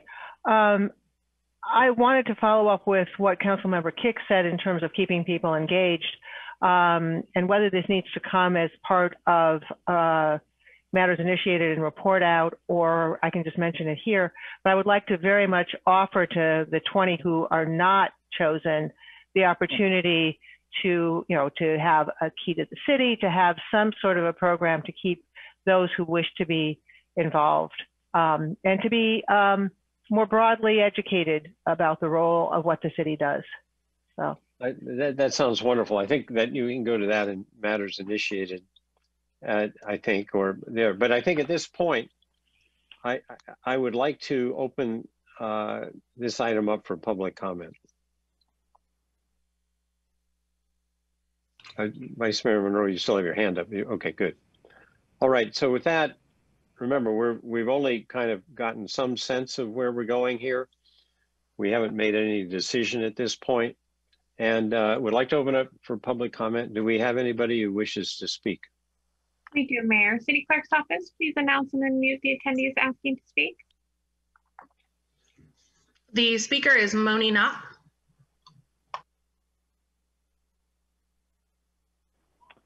Hello, everyone, Council and Mayor. Thank you for the opportunity to speak. Mayor, I would like to make a suggestion, if at all possible. That is, during the process, I think that because of the Equity and Inclusion Subcommittee that you have already created, why not include maybe 5 members of the Equity and Inclusion Subcommittee to be part of the decision process? So this way, they too, you would have a vote of a total of 9 instead of just the 4 of you. We'll make it an odd number, so this way everybody have an opportunity to speak up and also be part of the process, because you've had already started that amazing that group that you start now. So I just think that my suggestion is to include members of the Equity and Inclusion to be part of decision making and be part of the voting process, and everybody get an equal vote. So this way we make it a number of 9 between all of you. I think that'll be very, very helpful. It'll be very, very fair. So this way it's not just coming from the council, but it's also coming from the community as a whole. That's my suggestion. Thank you. Okay. And that's the only speaker we have, Honorable Mayor. Okay, I'll bring it back to the council. And I think if what I suggested is, if I'll break it up into these pieces. And so if we do what I suggested and people seem to think that's the case, I think the other 2 pieces of the staff recommendation are moot. So with that, let's bring it back to the council, and I see Councilmember Kick has her hand up for further conversation. I have a question for Jason Alcala or Mark Roberts, whoever might be the best to answer this. Is having anyone outside of elected council members part of this process allowed? So Councilmember Kick, this is Jason Alcala, your city attorney. The decision needs to be ultimately made by the city council. You have the opportunity to figure out how you'd like to make that decision. So far, the city council in its past history has not invited others, groups, or non-legislators to help make that decision. They have retained that authority themselves. The decision must be made by the city council, but as far as where you receive input, you can receive it from multiple sources. Also, since I do have the floor, I just want to make sure we maintain expectations. If you pursue the process as was indicated here, and which is something similar to what you've done when you selected planning commission candidates, which is to submit your top candidates to the city clerk will then read out each of the council members' listed candidates. So, for example, Ms. Kick, when you give your comments over your top candidates to the city clerk, she'll read out, say, Councilmember Kick has recommended these top 3 or top 4 as her candidates, and the same for each of the council members. Just want to make sure maintaining expectations.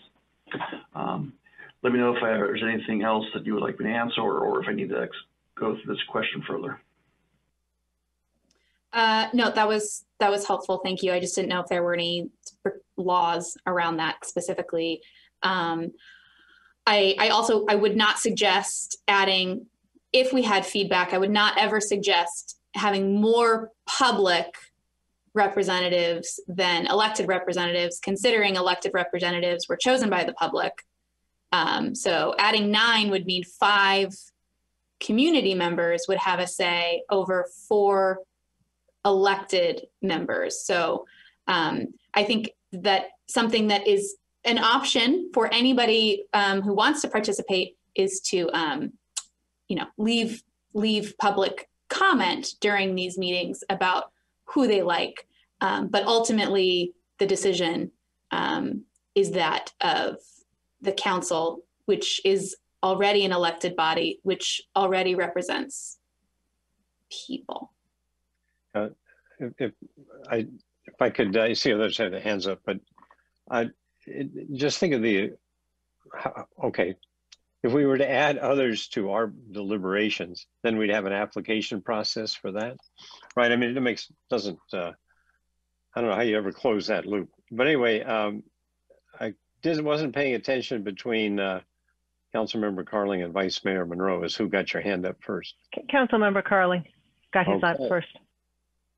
50-50, okay.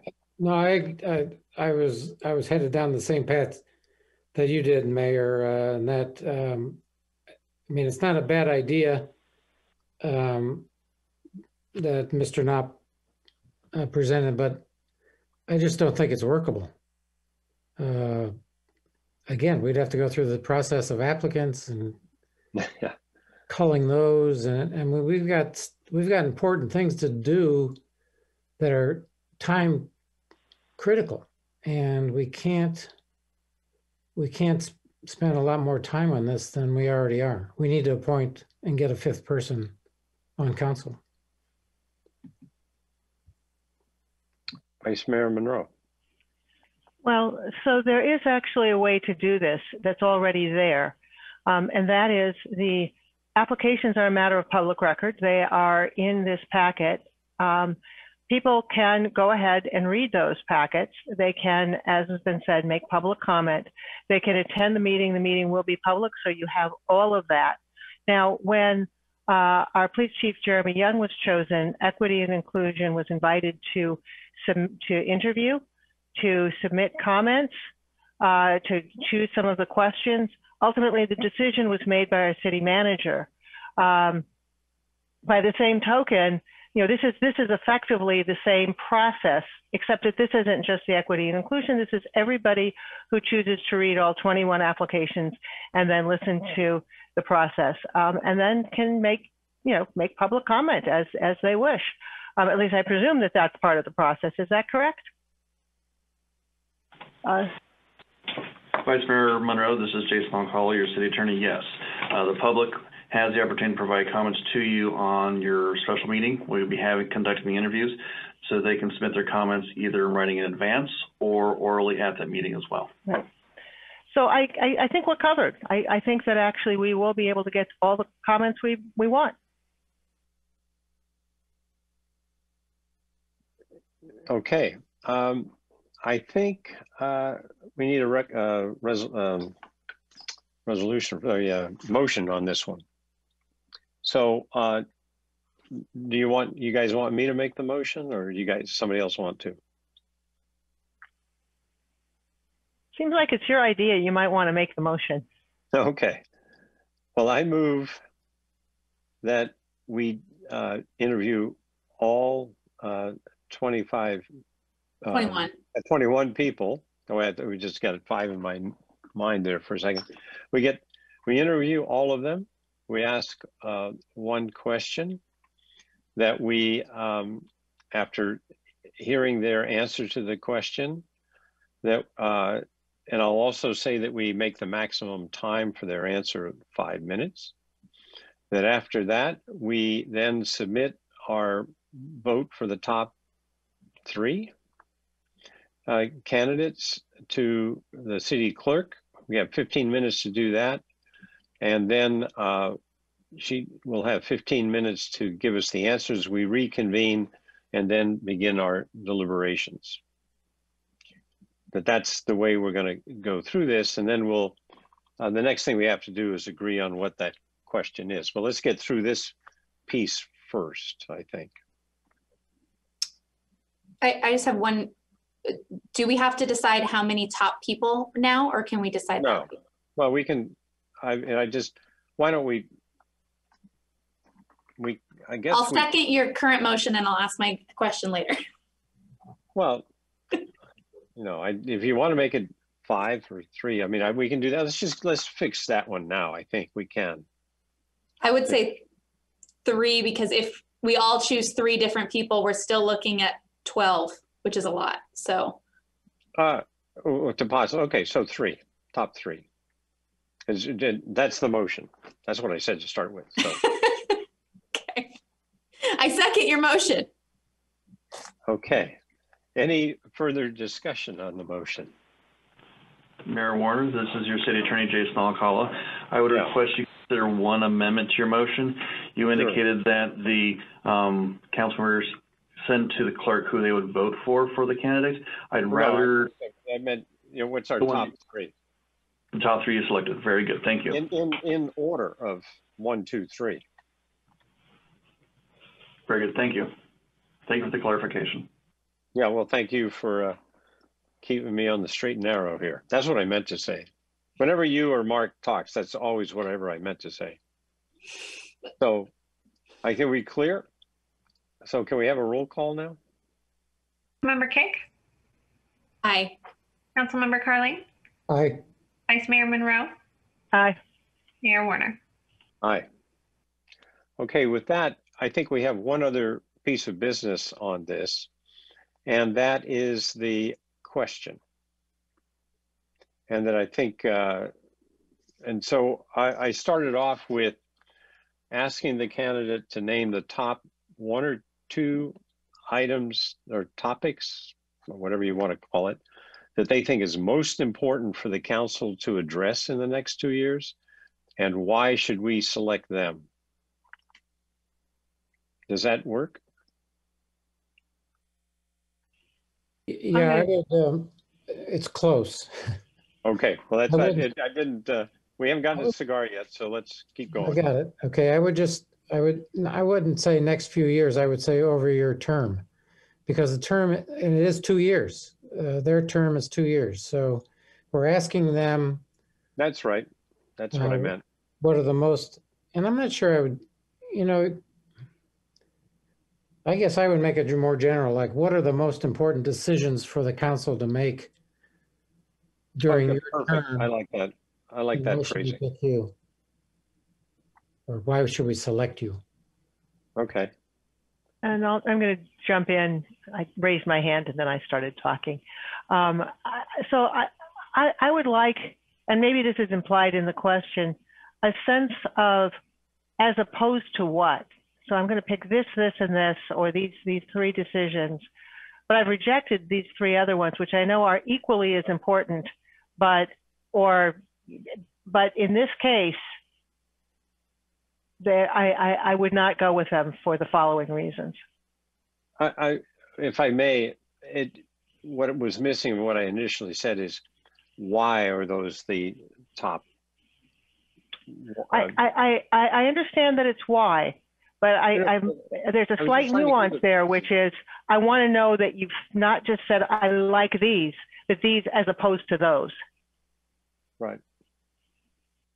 Well, I would say sure, but again, we don't want to lead these people to the answer. And I don't think that's doing it, but go ahead, sorry. Well, I don't know whether you would or not, but you might decide, well, they didn't tell me what the negatives were, and so I'm not going to vote for that person. That in your own mind, you could have that ahead of time. Well, they didn't tell me all these other ones, so I'm not sure that they've really looked at the full extent of what we need to do. That's something you can hold as part of your decision-making process. I hear you. If they only pick on one thing that I don't think is very important, that says something. That does, and you're right. I am giving them a little bit more information there. I don't know that that's a bad thing. Encouraging someone to think more deeply is, it makes, some people will, some people won't, but I don't think it's going to make our job any harder. I think it may make it more interesting. Well, let them, all I'm saying is that the things that you would not consider is a long list. And then what's important is what does matter, as opposed to being exhaustive as to what doesn't matter. That's all. But let's just let them figure out how to answer this question. As I agree with Councilmember Carling, let's not get so prescriptive here. I mean, they've got a week to figure it out. So, okay, I'm good. okay, and let's give them 5 minutes, up to 5 minutes to answer. Do we need, I mean, we're going to be on Zoom, obviously. Do we need like a process for that? Will it be like the public comment thing where there's a countdown timer? Like, yeah, there'll be a countdown timer. Okay. Are we going to be hardcore? Are we going to mute them? Are we going to let them finish their sentence? Well, you have to also think about who you're talking to. If taking all 5 minutes, maybe that's a good thing, maybe it's not. But going beyond it is not so good. So it's usually finish your sentence. So I'm curious whether or not the city manager and the city clerk understand everything that they need to do between now and next Tuesday. And what time are we going to start? Well, that's the next thing. So we were on the question, and it's okay. So are we good with the question? Sure. Okay. I mean, are you going to write it out, or do you want one of us to write it out, or what do you want to do? You had it. Why don't you write it out? Okay. I think you upgraded what I had to say, and you heard what the others did for the upgrade. So okay, I would assign you to write it out and get it to the city clerk and get it out there. I think everybody tonight heard what it was. Right. So, and with a rich discussion of it. So now let's go to the last piece, which are some of the more of the logistics here. Given what I said, 21 people, 5 minutes.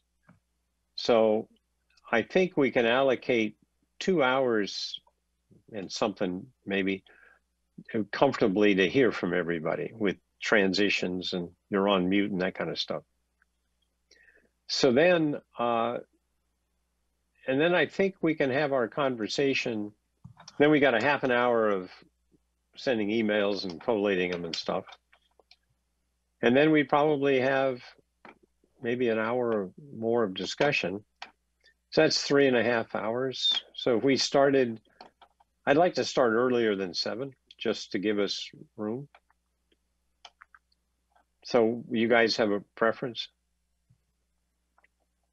Mayor? Yes. This is your city clerk. Per your rules of procedure that you changed during the pandemic, your special meetings are currently scheduled to start at 5 p.m.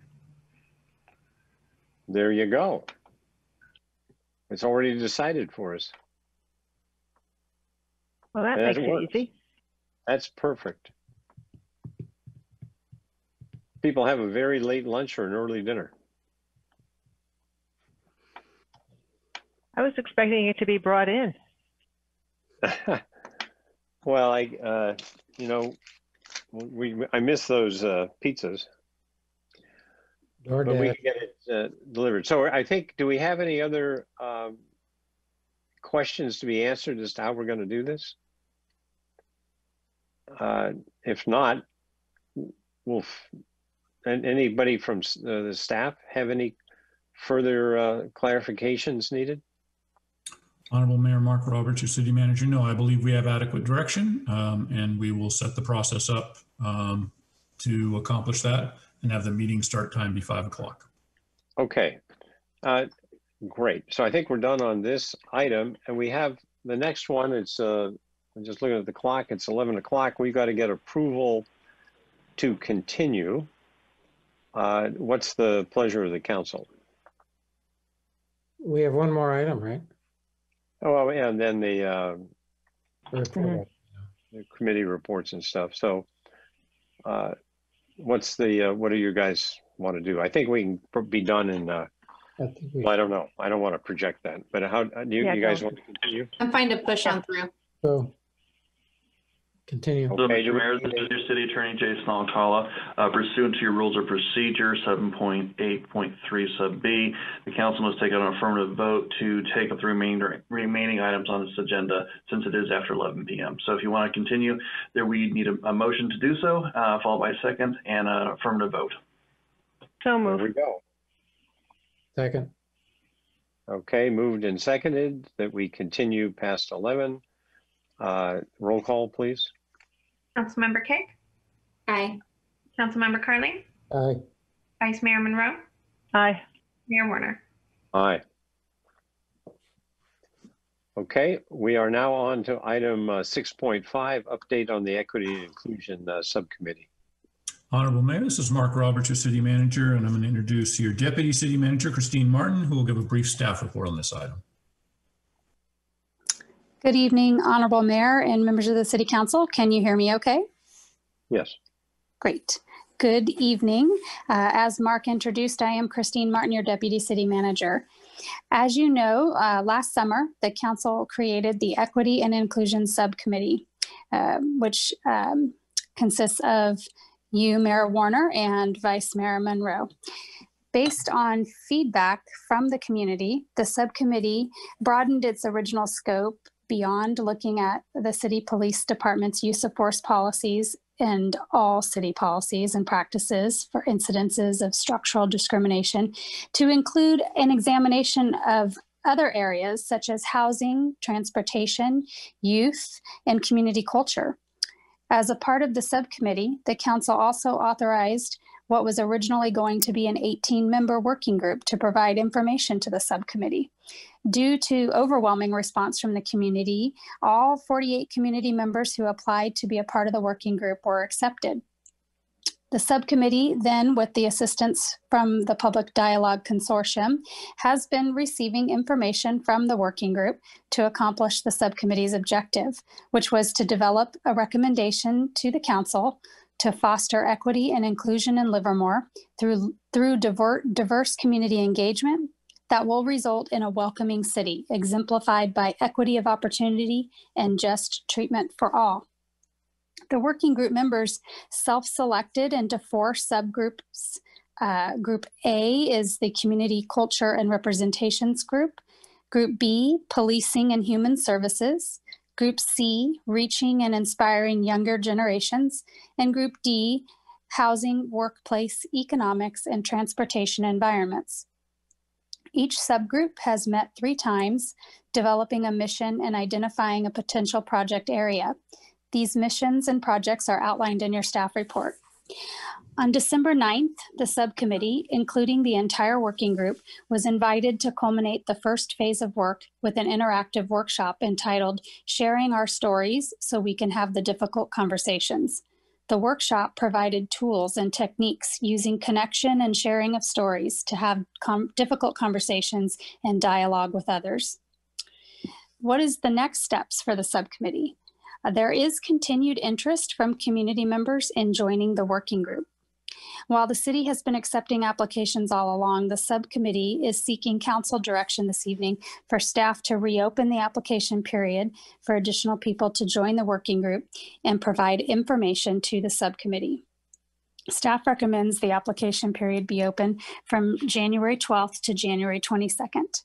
Staff would then prepare a work plan for the next phase that would include at a minimum an orientation meeting for the new applicants and a workshop for the entire working group to introduce new members and set the schedule moving forward. The subcommittee has a sunset date of June 21st, 2021 this year, and the City Council will receive a report on the subcommittee's work at their June 21st meeting. And this concludes staff's presentation, and we are available for questions. Okay, do we have any questions at this point from the council? Yeah, Christine, thank you for that. Could you just summarize that you're going to open the applications again from January 12th to the 20? We were recommending through the 22nd. And then all of those people would go through some sort of I don't know, training or something, or to introduce them to everybody else? Is that what you're talking about? Yes. Okay, thanks. You're welcome.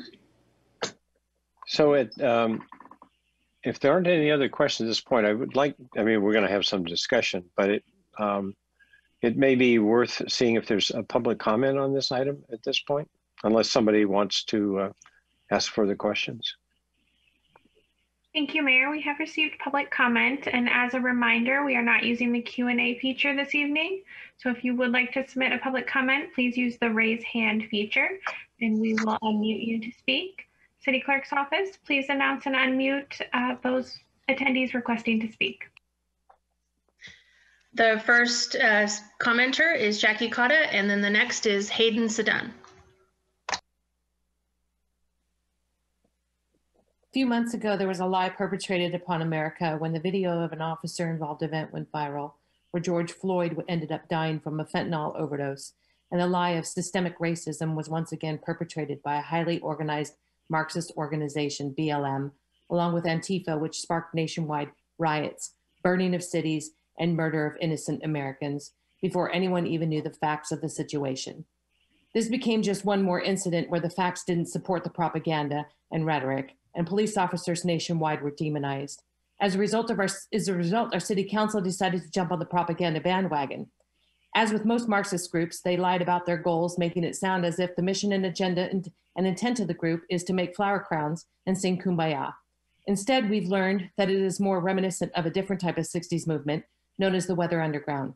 In reviewing the Policing and Human Services Subcommittee's notes from October 29th, 2020, paragraph 3 references 8 Can't Wait notes and suggestions.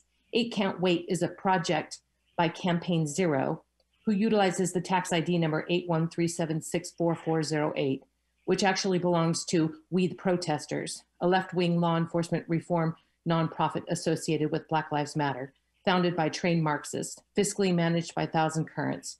And as of June 2020, the vice chair of Thousand Currents Board of Directors is Susan Rosenberg, a former member of the Weather Underground, who spent 16 years in a federal prison before having the remainder of her sentence commuted by Bill Clinton. Rosenberg was sentenced to 58 years in prison after being arrested for possession of explosives and weapons during the planning of a number of bombing operations. She was also suspect in a 1981 armored car robbery, which left 1 guard and 2 officers dead. She was then released in 2001 when President Bill Clinton commuted her sentence on his last day in 2001. It is an insult that this committee would even consider demanding the policies of LPD to be associated to the program that was created by an unqualified Marxist organization, BLN, run by a felon convicted of weapons and explosive charges. But it explains why she is associated with BLM. Furthermore, this subcommittee made up of principals, vice principals, therapists, and misguided activists have brought into the propaganda and academia-based lie that there is systemic racism born out of something they like to call white privilege. This is a bully tactic Marxists like to use to silence you. White privilege is simply a fabricated fallacy presented to us by purveyors of the victimhood subterfuge. Thinking people don't buy into this lie, and we reject it. The committee went as far as to state that they would begin documenting elements of our city that represent racism according to their opinions, and then had the nerve to try and gaslight the community by denying what they said wasn't really what was written after the community expressed their outrage on their efforts and the committee creation, and they were exposed. This committee has gone as far as to call Trump truck rally supporters purveyors of racism, which is an absolute defamation and shows that the strategies of the committee are not genuine. We once again demand that this racist, hate-filled, unqualified, disparaged committee be disbanded and shamed. They are not qualified to educate law enforcement on policing or police our community.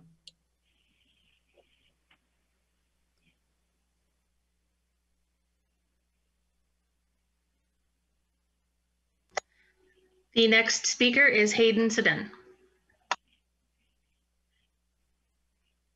Can you hear me okay? Yes. Yeah, okay. First, I'd like to address that if you're going to throw around the word socialism and Marxism, at least learn that they have more to do with economics than social justice, but I digress. I'd actually like to ask if we're allowed to ask questions or if it's strictly comments for this, because I have a couple questions relating to the Equity and Inclusion Working Group. You can say what you want, and we don't want to interrupt you. Okay. I was just going to ask when meetings will resume for that group. Yeah, that was really my question. And if it can't be answered, I can email the deputy city manager. But yeah. Thank you. The question is was that your set of comments? Because the earlier part of the staff report began to speak about that, and that's what we're going to be talking about. Okay, because I know there was it spoke about like an orientation and a workshop to introduce new members, but I don't know if a specific date on when meetings would begin for that group was mentioned. If it was, then I apologize for this, but yeah. Okay, we'll be getting to it. Okay, thank you. Are there other public comments? Yes, sir. There, Betty Jean has raised her hand.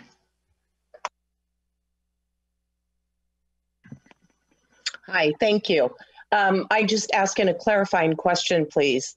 If what is happening to the applications that were submitted after your December meeting? Will those be included in your January?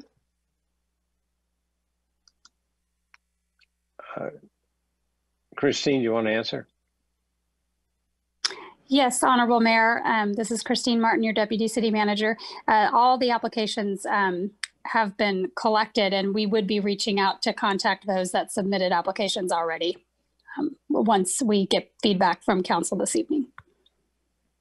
Thank you. And that's the last speaker for the evening.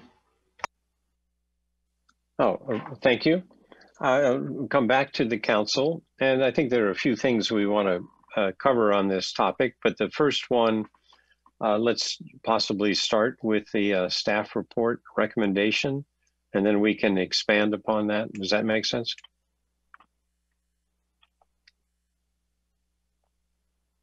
Yes. Do I have anyone who wants to start? I think it's fine. I don't have any objection. Councilmember Kick? I think opening it back up will potentially make sense, but I think that we do need to consider where is this going and what is the goal? Let's say we get 300 applicants. Are we going to take 300 applicants? Are we going to limit down those 300 before we say absolutely yes? Are there any restraints that we're considering putting on this? I know that it does take staff time and resources to have this group open, and I think this group absolutely should still exist, but we have to make sure that we are, I don't want to add 300 people and then a month from now be like, oh, it's too much, we got to cut it down. So, you know, think in advance of what could potentially happen. So I'll jump in here. We are right now 4 members. By the next meeting, we will be at a full complement. This seems to me to be an exceedingly important work that we're doing. The fact that, you know, I was appreciative that Deputy City Manager Martin spoke to the way we expanded the work, the fact that we have the 4 different areas.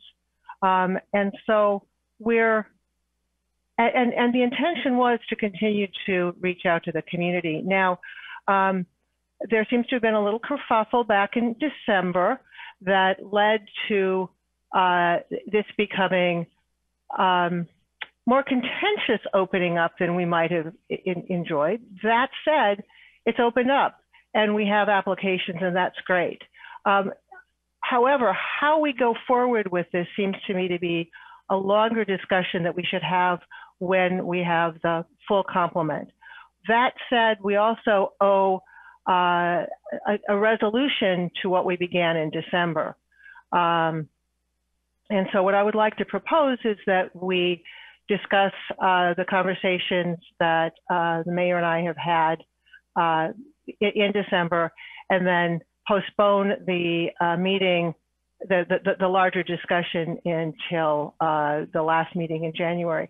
I'd also like to speak to the fact that we were at a transition point in any case. I think that this has been a little delayed, a little bit more, and this is not a bad thing, by the way. Again, this needs to include the whole city. the fact that it's come to the council with this much discussion delays us in moving forward a little bit, but not very much. And having that larger discussion, having more feedback is not a bad thing. So, would you like to add to that, Mayor? I see Councilmember Kick still has her hand up. Oh yeah, so the larger discussion of what's next for the entire working group, wait until we have a 5th council member. Exactly, yeah. Just clarifying. Okay, and so if I could build on that, what I also agree that it's significant. We'll have the 5th council member, and I think we need to answer questions. What do we have 300 people apply, and think it through. I think we also have to maybe reset our expectations in general as to what we can get done and on what kind of time frame and how. I think structurally, how do we deal with this? In other areas, we have advisory bodies and we have a structure. This one, we created to hear from people.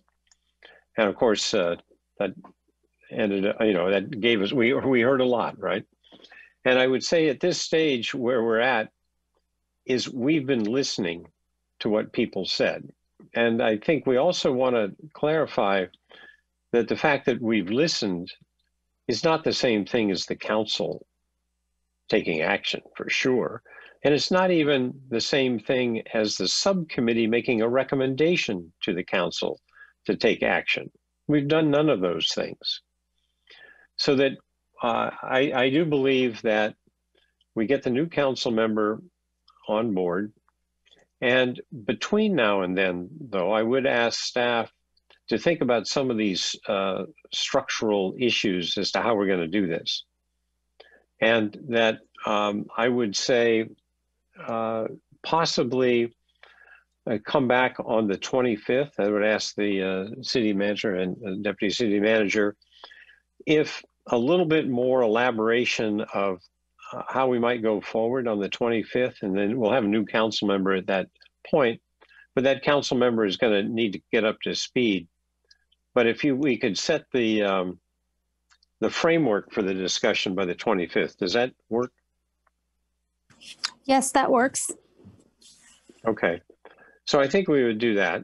The other thing that I would want to state is that we did form a council's sub-focus group, not a subcommittee, but a focus group to talk about communications. And we need to hear back on that. But I would submit that in an effort to be transparent, we weren't very good at the communications and really looking at what we were saying and thinking about it in the broader picture. So as I alluded in my letter and was referenced by a speaker earlier this evening, I said, we have some lessons learned. And we need to hear that too. So I would ask the focus group, working, say, with the deputy city manager or the focus area council members, when do you think you could have a preliminary take on lessons learned and how we could do better? Because we did make mistakes. Specifically related to this incident, or? Well, no, this is, I think there's the broader charge that you guys were given to figure out how we should communicate with the community in general and better. But I would ask that you might also help sort of look at what happened and offer thoughts in conjunction with the city manager. Does that make sense? And if so, how soon could you do that? I think we've already started some work on what we would like to do in general with communication. I'm not sure this specific incident has been used as an example when talking about communication more broadly, I'm not sure, Vice Mayor Monroe, do you have any thoughts? No, I'm sort of in the same place. I'm actually, the work that we're doing in the focus group is along the lines of how do we think about this going forward. The lessons learned are broader. This is one example of what we're talking about. But further, I think this specific example falls directly on the subcommittee. That's you and me, to discuss. I feel uncomfortable taking it the other direction. There's a second piece to that I would mention, which is, well, I'll hold on that second piece. But I do think that the lessons learned comes from the two of us. Oh, yeah, that's fine. Because it's a communications in one aspect, I just wanted to make sure that was, if we could, fold it in, but it's not. You and I can work with Christine, and I would submit that we have a preliminary thoughts by the 25th. Yeah, I would say that the reason that I initiated, I've wanted to do communications this whole time, but the reason I specifically initiated it at my first meeting was spurred by this incident. And I think it just illustrates the importance of having policy in place, because then we would be able to clearly look back and say, well, the policy is XYZ and that wasn't followed. And that's why this got out of hand. And so it was really just illustrating the point of how important policy is before we act in how we communicate with the public. For example, do notes just go out online without being reviewed by multiple people? That would be something that could potentially be implemented in policy. And that's, I guess, would be my lesson learned from that incident, and why I am very much focused on getting policy in place before we have any other action steps. For sure. So I think, let me see if I can fold this together. You guys have been thinking about the broader policies, and you, as you said, you're thinking, I think you were both interested in communications in general before the equity and inclusion screw up. So so I'd say we do this. We do what Vice Mayor Monroe said, that she and I get together and just work with Christine, and we figure out some clear lessons learned. And at the same time, do you think that the broader communications policies you're talking about would be ready for a conversation on the 25th as well? So we have two kind of things that are related, but one can be, our specifics can be also discussed in the context of the larger structure. Does that make sense? Based on what we've been talking about with Christine, was that we're looking for a white paper before our March 1st goals and priorities, which is obviously much farther out. That's fine. I was just asking for a date, and I think it's important that we do it well. Yes. And I think that what I can do is, Vice Mayor Monroe and I can offer some preliminary thoughts, but realizing we won't make the decision until you guys have your white paper as to what we're actually going to do differently. But we might have some lessons learned and some things that we would immediately do. So for instance, for sure, we're not going to have stuff up there online that we haven't actually looked at. And especially since there's the danger of people misinterpreting what it really was. So I'm sure we fixed that already. But okay, so let me just wrap this. We'll have some preliminary thoughts as to what we learned on the 25th. We'll have a preliminary, we'll have a structural decision or suggestions as to how we go forward with E&I. And then in time for our goals and priorities kind of discussion, you guys will have your broader communications policy figured out. Does that make sense? Yes. Okay. Then the other thing I would want to say, and Vice Mayor Monroe, you mentioned conversations we had. I do want to just say that we did meet with the police officer, very frank conversation. Really appreciate the direct feedback.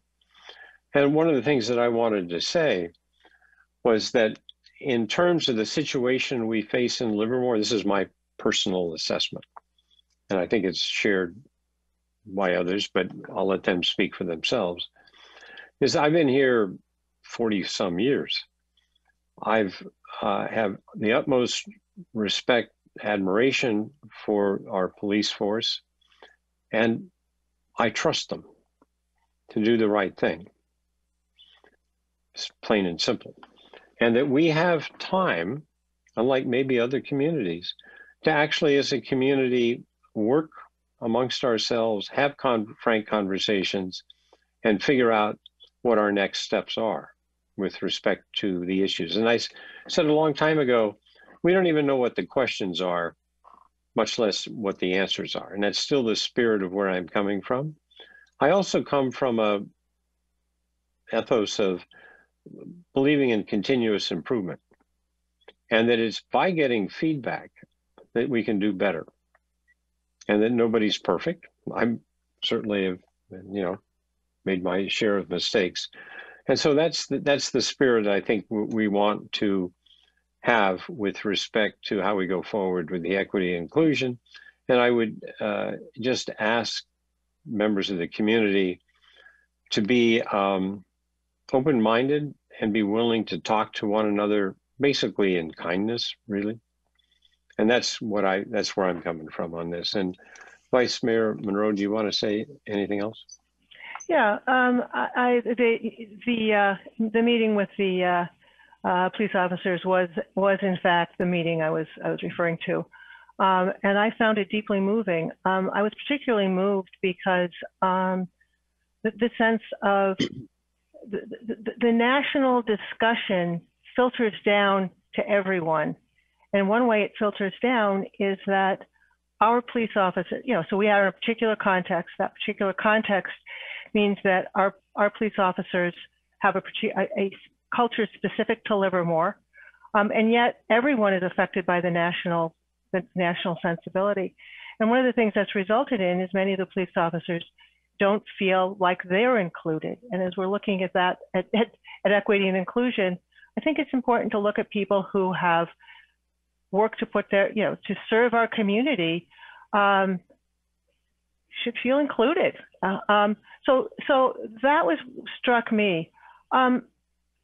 We discussed the word trust, and I thought a lot about it because it's an easy word to say, but what does it mean? And for me, what it means is it's a mutual relationship, and it's built over time, and it shows that both parties have integrity, respect, they support each other, and it's not a matter of just trusting that nothing's going to go wrong, but having ways to repair problems when they will come up, because in every relationship there are problems. We all know that. We have problems with family, with friends. When we have relationships of respect, of trust, we have ways to go forward.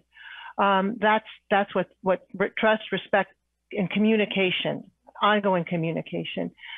So I thought about that, and it's like, where does that sense of trust come from me? And it started when, before I started running for council, I interviewed a number of the police officers and the then police chief, and the passion and the dedication that I heard from officers doing in different areas was deeply moving. So that's one place it starts. I was introduced to the pillars, the 6 pillars, which really underlie a culture of service that our police officers have.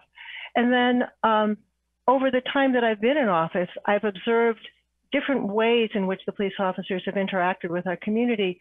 I've observed them working with the homeless population with compassion.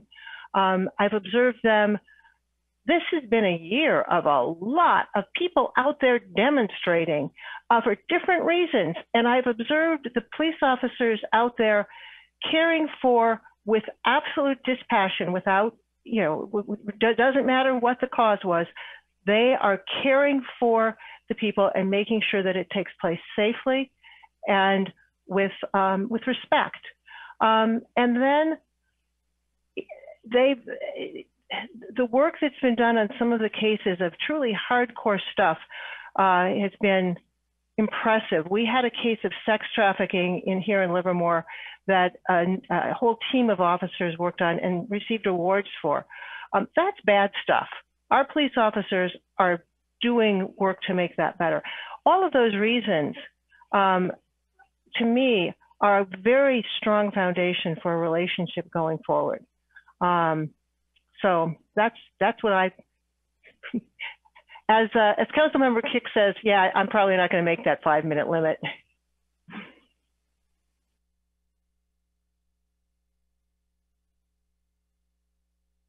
You're on mute. I know. Got to get the mouse in the right place. So yeah, I think those are very heartfelt comments, and I think that's where we're at. We got a lot more work to do. I would ask the city manager or the deputy city manager, is there any comments appropriate at this point from any staff members? Or are we, shall we wrap this up at this point? Why don't we go ahead and wrap this up at this point? I think we have adequate direction from you on this item. Okay. All right. So now we're on to, now I got to get my mouse in the other world. Item 7, the council committee reports and matters initiated. And so with that, I'll go with the imaginary placement on the dais and start with Councilmember Kick. Okay, so from last meeting to now, I had some important constituent meetings and some residents that live over by Doolin Park, which is the tiny little park next to Junction, were confused and complaining about the lack of care at that park compared to what they perceived to be better care at other parks. And as most of you know, and some people that are watching may not, our Public Works Department does not care for all parks in Livermore. We care for a certain subset of parks, Doolin Park being one of them. And so they were seeing some parks get new bark, but not Doolin. And turns out we're on some different schedules there. There's also some confusion about who owns the Girl Scout cabin. The city does not own that Girl Scout cabin. So there's been a lot of trash and debris outside that cabin from well-meaning residents who are trying to pay it forward to their neighbors by leaving free stuff, but they're not keeping track of those items. They're getting rained on and ruined. And there's a small group of residents who have been working really hard to take turns to clean that stuff up.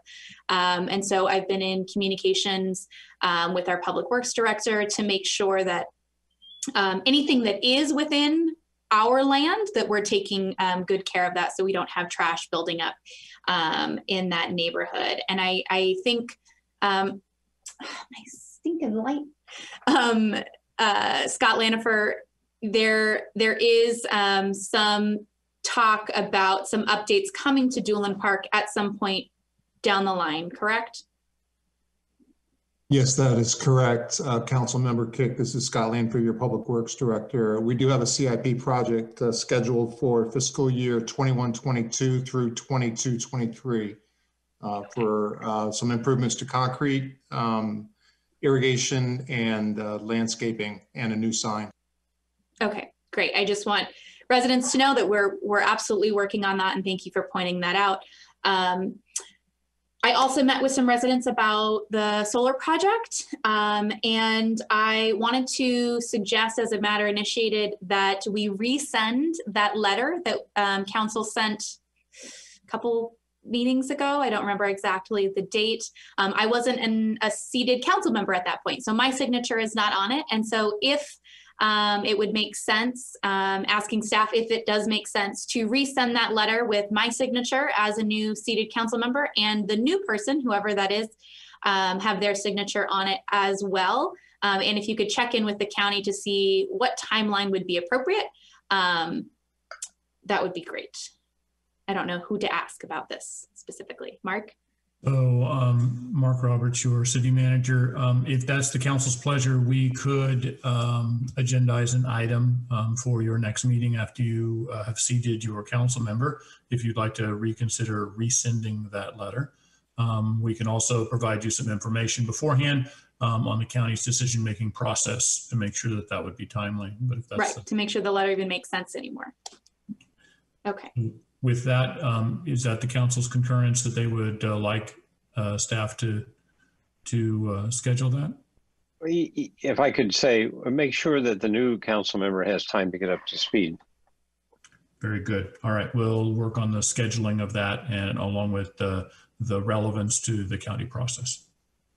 And before we end, I just wanted to recognize that over the break that we took, we lost 4 residents to traffic-related incidents.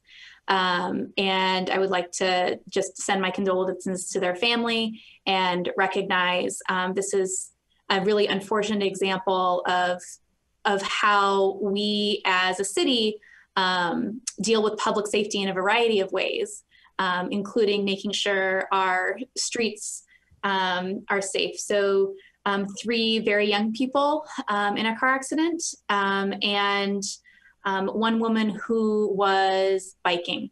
And I would like to take a look at the corridor that she lost her life and see where that is on our active transportation plan. I believe it was P7, I believe is the project area that would have covered where that accident was. It had been identified as a dangerous area at some point. And I think as we are moving forward and looking at a general plan and looking at active transportation plan and updating those things, we identify the most dangerous areas and prioritize those so we don't have to lose any more life to bike-related incidents.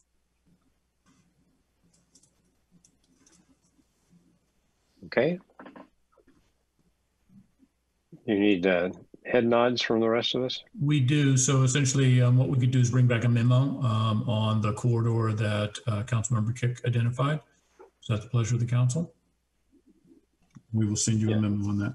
Okay, thank you. Okay. I think that's it because I didn't have any meetings that are official yet, right?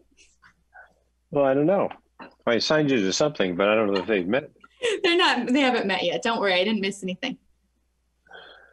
Okay, Councilmember Carling. So on the 16th of December, I had a stop waste meeting, and then on the 29th of December, the vice mayor and I interviewed a number of candidates for positions on various advisory boards. And if we were doing this live, we would have sworn them in this evening and got them seated, but we voted on their approval. But we had, again, a number of very good candidates and people that are very enthusiastic. And so I think we were both excited by the folks that we that applied and that we approved. So that's all I have. Okay, thank you. Vice Mayor Monroe. Well, in addition to the meetings already mentioned, the meeting with the Police Officers Association and with the advisory board applications, I had a meeting, EBCE meeting. EBCE is seeking to fill 5 vacant and 10 alternate service areas. I wanted to mention from that the Community Advisory Committee is seeking to fill 5 vacant and 10 alternate service areas. So if someone is interested in being on that advisory committee from this area, go to the website, apply before 5 p.m. on Monday, February 15th. You've got a little bit of time yet. And then this past week, LCAC met, and they are looking to hire an ambassador to visit all segments of the community, get opinions and visions for a more inclusive future for Livermore. It feels welcoming and comfortable for all. So people who would like to be involved can contact Beth Trutner, the LCAC president. And I've been hearing this from a number of places in Livermore, and I'm hoping that, so I know that this is something the Commission for the Arts is doing. I know this is also something that part of the Equity and Inclusion Working Group is looking at doing. So it seems to me like there's an opportunity for collaboration going forward. And then I feel like it's really, given the events of the last week, I did want to speak a little bit about them. It was an unprecedented attack. It was an invasion of the Capitol building, the invasion of the People's House. And this is a place that holds all of our history, where our elected officials governed. That invasion, it desecrated a sacred space that belongs to all Americans, past, present, and future. So in the past week, a lot has been written about that. And that's not actually what I want to talk about. I want to talk about the ordinary heroes, because I believe each of them serves as a model for those of us in our homes and here in Livermore. And so I'm going to try to share my screen and show you their pictures. So let's see if this will work.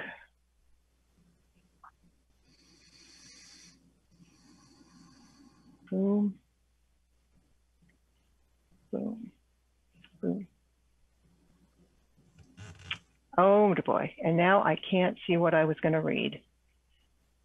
All right, I'm just going to go ahead and wing it. So these are the interns who are taking the ballots that had the electoral boxes and taking them out to keep them safe so that the Congress could then go forward and count the ballots and approve the election that had taken place.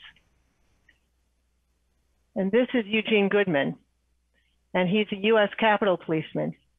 And he is holding back the mob that would otherwise go into the Senate. And he's then going to turn and run, and the mob will follow him, allowing the senators to safely not be attacked by a mob. And this is Representative Andy Kim, because afterwards, this place, our Capitol, was a mess. He's the only one who's cleaning up of the elected representatives. And then finally, these are the custodians. Now, I'm particularly fond of custodians because I've done my share of cleanup work, and I know how essential it is, and how when it's not done, it's only when it's not done that you notice it. And these are the people who are cleaning up not just the ordinary mess, which is enough, but they're cleaning up the mess that was left in desecrating our sacred space. And in doing so, I believe what they're doing is rededicating it. And I just thought that in so pointing this out, these people are models for us. They're ordinary heroes. They're people we can take with us as we go forward into our ordinary lives and make a difference in this community going forward. That's all. Okay, thank you. I think there's no question these are very sobering times. And, you know, if all of us can just, as I said earlier, be kind to one another and try and stay safe. And we'll get, I'm a realist. And so I would love to wish everybody a happy new year, this first meeting of the new year and all that stuff, right? But I think we can't elude the fact that it's going to be tough, and it's going to require all of us to work pretty hard so that we can actually have that happy new year. I mean, we've got the pandemic, the unrest, a whole lot of issues. It's pretty clear that our council meetings have a different tone than they had maybe a year or so ago. And I just hope the community can work together and we'll get through this. And I'm optimistic enough to know that we can. So that's where I'm coming from. A couple of things on matters initiated for me. One is, and I'm responding to some of the public comment I heard. One is I want to let the people who are in the small businesses that are really suffering, you know, we're doing what we can on the economic front. We'll do more as time unfolds, and we'll be following it. I think there's the other thing that I've heard a number of places is that maybe the rules that we've had to deal with over the past year haven't always been consistent. So I just want to let people know that I am wanting them to be consistent as a scientist, and that we'll be working with the other elected officials and city staffs to really understand the rules and to help the county and state be more consistent in their application and possibly to do better at the communications. And I think the bottom line is we all want to be safe, and we want to allow businesses to open up as soon as reasonable. And in the process, we all have to understand what that means and be aligned behind it. And I think in the short term, though we do know that we have the hospitals are really under stress, and I'm not sure that we've seen the impact of the holiday gatherings yet. So just want to let people know I am pursuing that. The other request I have for staff is to put up a status page on the downtown projects. I think I've heard in various sources now certain things that aren't actually accurate. And I would like us to have on our site what we believe to be accurate, and the kind of things that we need to address, I think, are the overall schedule, the what are the upcoming decisions that we're going to be making, who's going to make them, when to the Planning Commission, when does it get to the council, when our funding application is going to be done, and then any kind of pertinent drawings and facts that we have. And I want the community to understand that this is a project under development.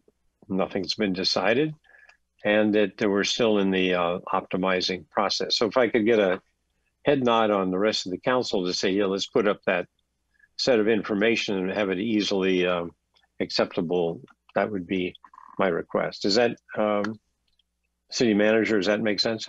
It does make sense, and we'll start to work on that. Okay. Well, with that, I'd like to move to adjournment, and we've got, want to do so. Another sad news is I'd like to adjourn this meeting in honor of former Police Chief Ron Scott, who passed away just at the end of December. And Chief Scott spent over 30 years working in law enforcement, including the Monterey County Probation Department and the Salinas Police Department, where he rose to the rank of captain. And then he came to the Livermore Police Department, where he served as chief of police for 12 years, 1990 to 2002. And the thing that throughout his tenure, the Livermore Police Department received countless awards and recognition, to include the ranking of Livermore as one of the top 15 safest cities nationwide and one of the top 5 safest cities in California.